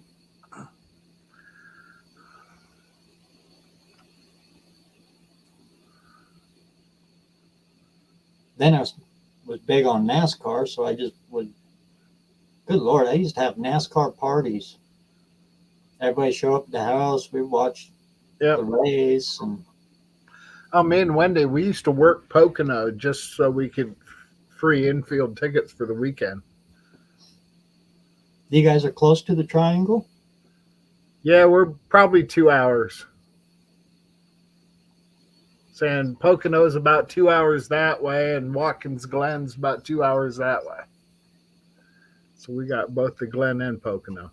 Pocono's so big, though. You got to walk so far. If I go to the Glen, I'm camping for the weekend.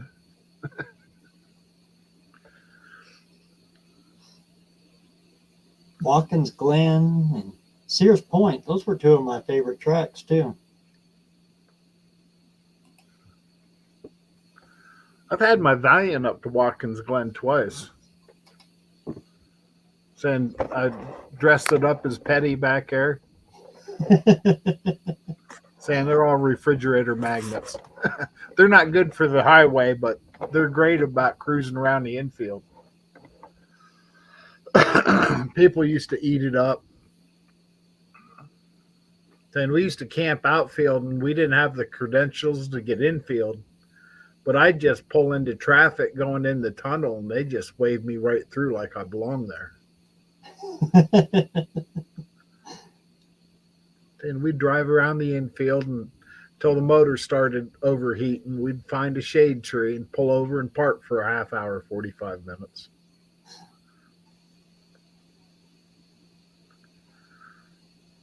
And people always got a kick out of the car. Yeah, and the bad thing is, it was rough on the whole company because it was everybody I worked with.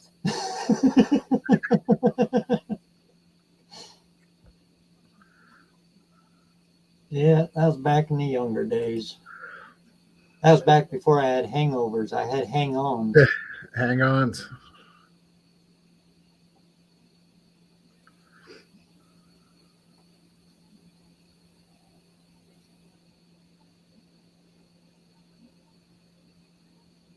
Glad they're gone.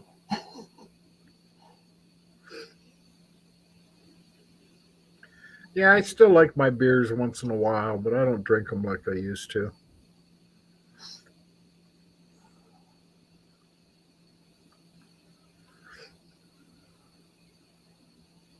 That was my secret, though. I never quit. Never quit drinking. I just stopped. Oh, you never quit. You just stopped. Yep.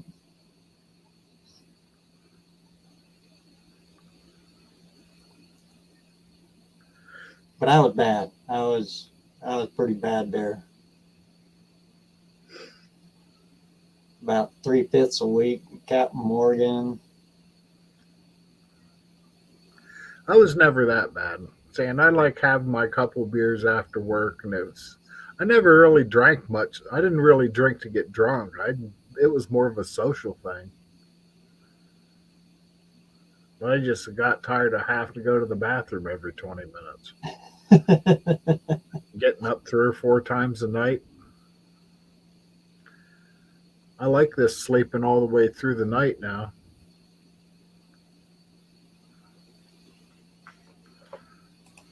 Or Kool-Aid there, picking.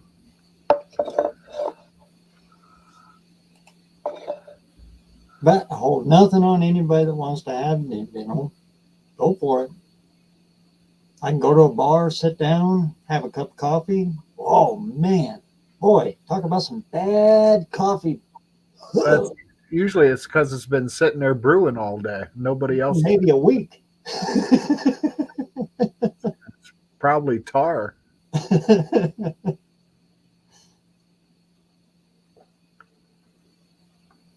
Dougster. Well, bosses knew. The bosses tend to give the shittiest job to the hangover people. It's supposed to teach you something, but sometimes it doesn't. That's a bad thing. I was the boss. Timmy Ho for coffee, yes. We don't have one here, but my brother has one in New York, and every time we go up there, we go to Timmy Ho's.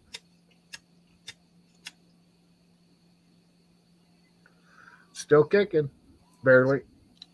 I thought it gave up on me there for a second.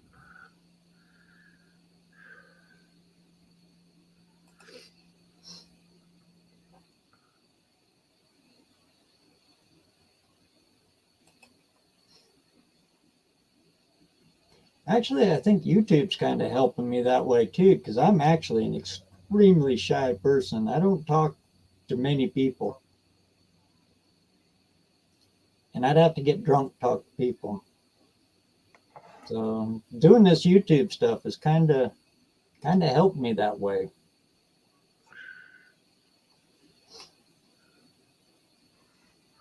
I don't have to be drunk. Just come on here and babble all you guys. You're not drinking. If you was drinking for 3.5 hours, you'd be looped by now.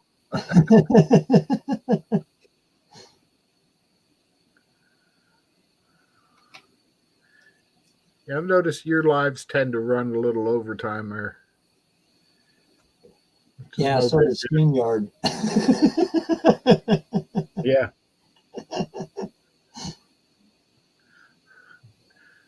Do they limit you to how much live time you're allowed to have? 20 hours a month. 20 hours a month? From when you first start.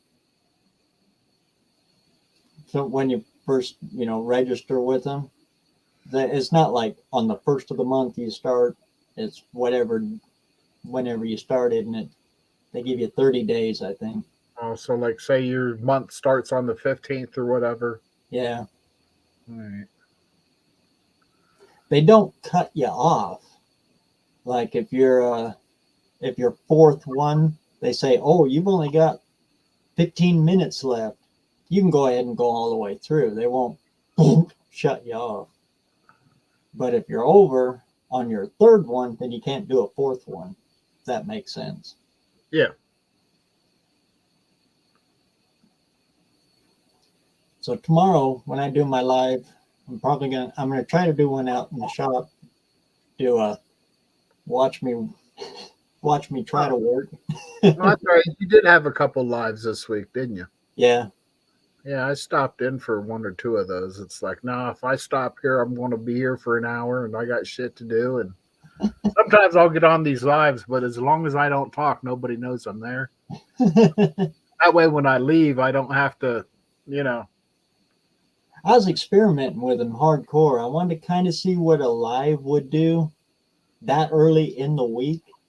And I was trying to see if I could take that live and push it as a regular video. So there's kind of a double-edged experiment going on here. Mm-hmm. As for a live at that time, yeah, they don't do good. Everybody's at work. Yeah. But the rewatch has actually been okay on them. So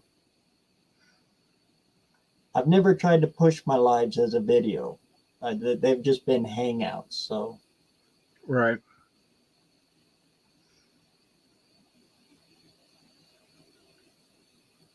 and it's the only way I could think of how to do that video. How I go about editing and how I figure out my titles and letting you see how my brain works on that. Hope you didn't step in the stinky spots. Right.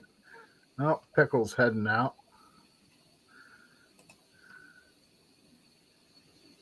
Yeah, actually, I think I'll close her down here. We've been on for what, 3.5? Yeah. Which is about your normal Saturday night. Yeah. I try to judge it by Dust Devil and try Yeah. to swing everybody over to him. It's been a couple of times though. I lost track. Yeah, that's easy enough to do. Sometimes you get on these lives, it's just it could go all day.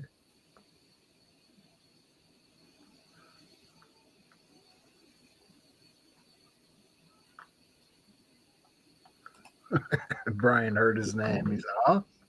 77.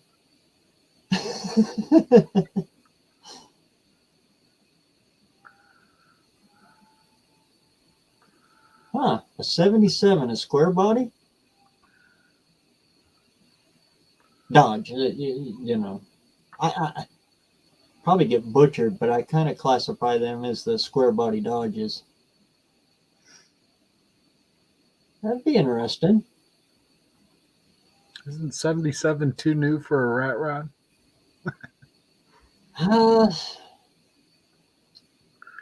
Really, anything can be. Yeah. You got to burn the paint off of it, though.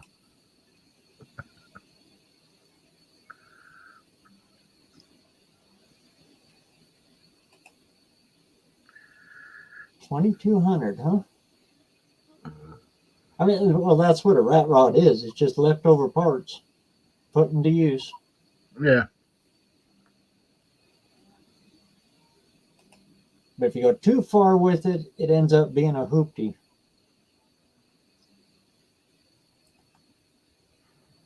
If you put too many decorations on it, it becomes a trinket rod. Never cared for those. Yeah. A lot of unnecessary weight in my mind.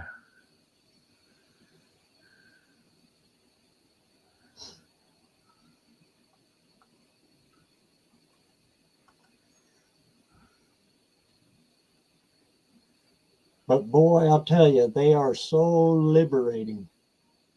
Whew. After working at the resto shop where everything had to be perfect and you just go home and do something different.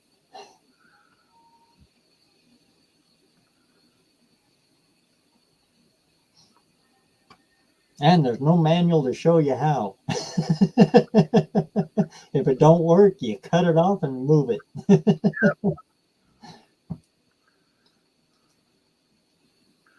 And if it works, it's good to go.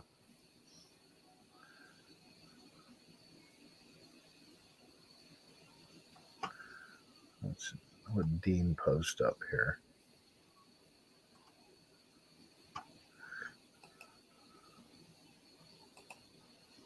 I don't know. I can't click it on this end.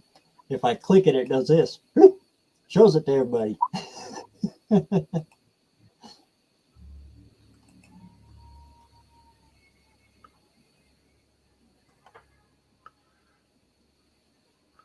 Well, no, I'm going to have to watch it again. It was a whole 2-second video.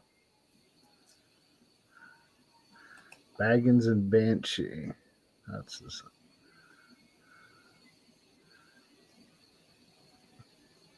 That's from the young ones. All right, I'll have to watch that when this is over. Even though it is 2 seconds, I can turn the volume up. Oh Lord, I can remember every episode. I used to watch them. Well, I watched the VHS one so much that I just wore it out.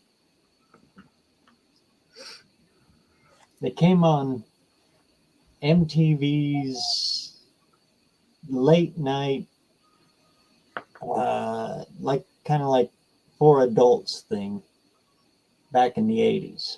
Yeah. I remember when MTV was a big deal. The Headbangers Ball.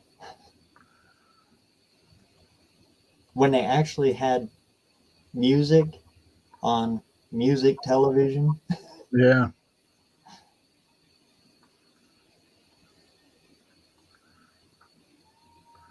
Remember, you'd catch a video or a song you wanted to watch, and you'd only catch a second half, and then you have to wait for hours for it to come back on.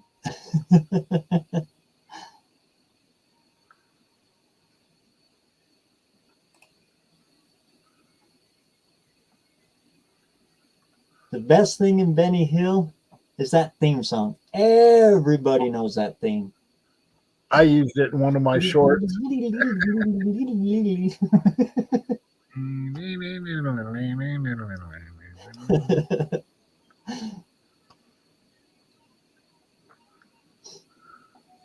There's a guy, Sammy Sturgis. He runs the monster truck Unnamed and Untamed.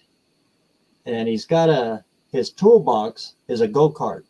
And you can sit on it, and it's got pretty good size tires on it. Good enough that he can run it out in the arena real quick if he needs. And every time he would, they would click that music on. And here he is. He's got his helmet on, and his neck collar on, and he's sitting on this little bitty toolbox, go-kart thing. Going out across the arena. It's better than pushing it out there. Oh, so funny. The crowd would just be, oh. It was almost like having another monster truck out there. It was only about part of the show. He had another one that was a cooler. Yeah, there's a bunch of those anymore.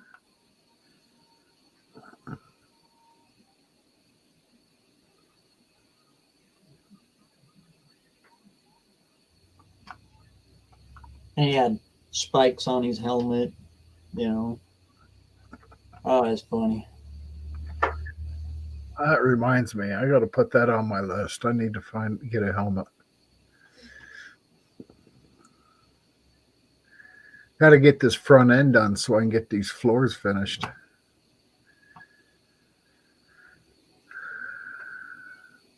Yeah, it's got to be a Snell 2020 up. Yeah, but I guess the DOT is still good too. As long as you're pretty much a stock car. Yeah.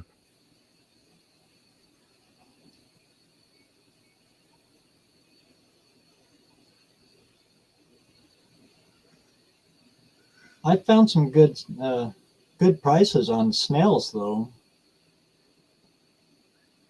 I think cheapest I found is like 125 up to like 250. Yeah, that sounds about right.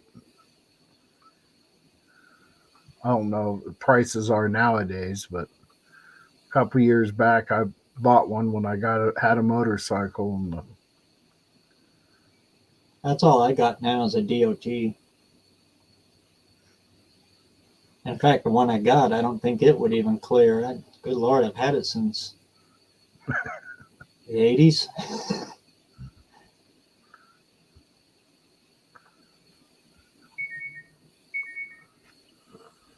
But yeah, it is time. I'm going to get me a regular good snail.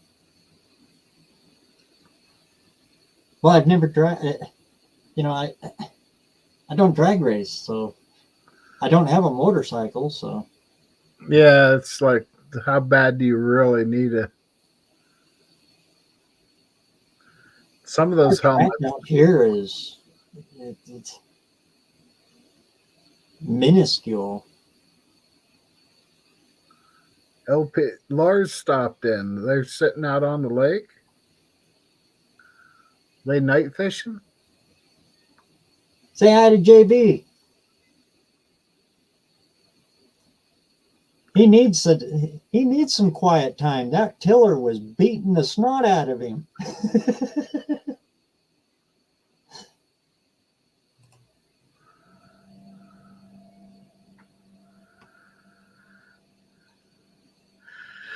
Yeah, I'm going to get off of here.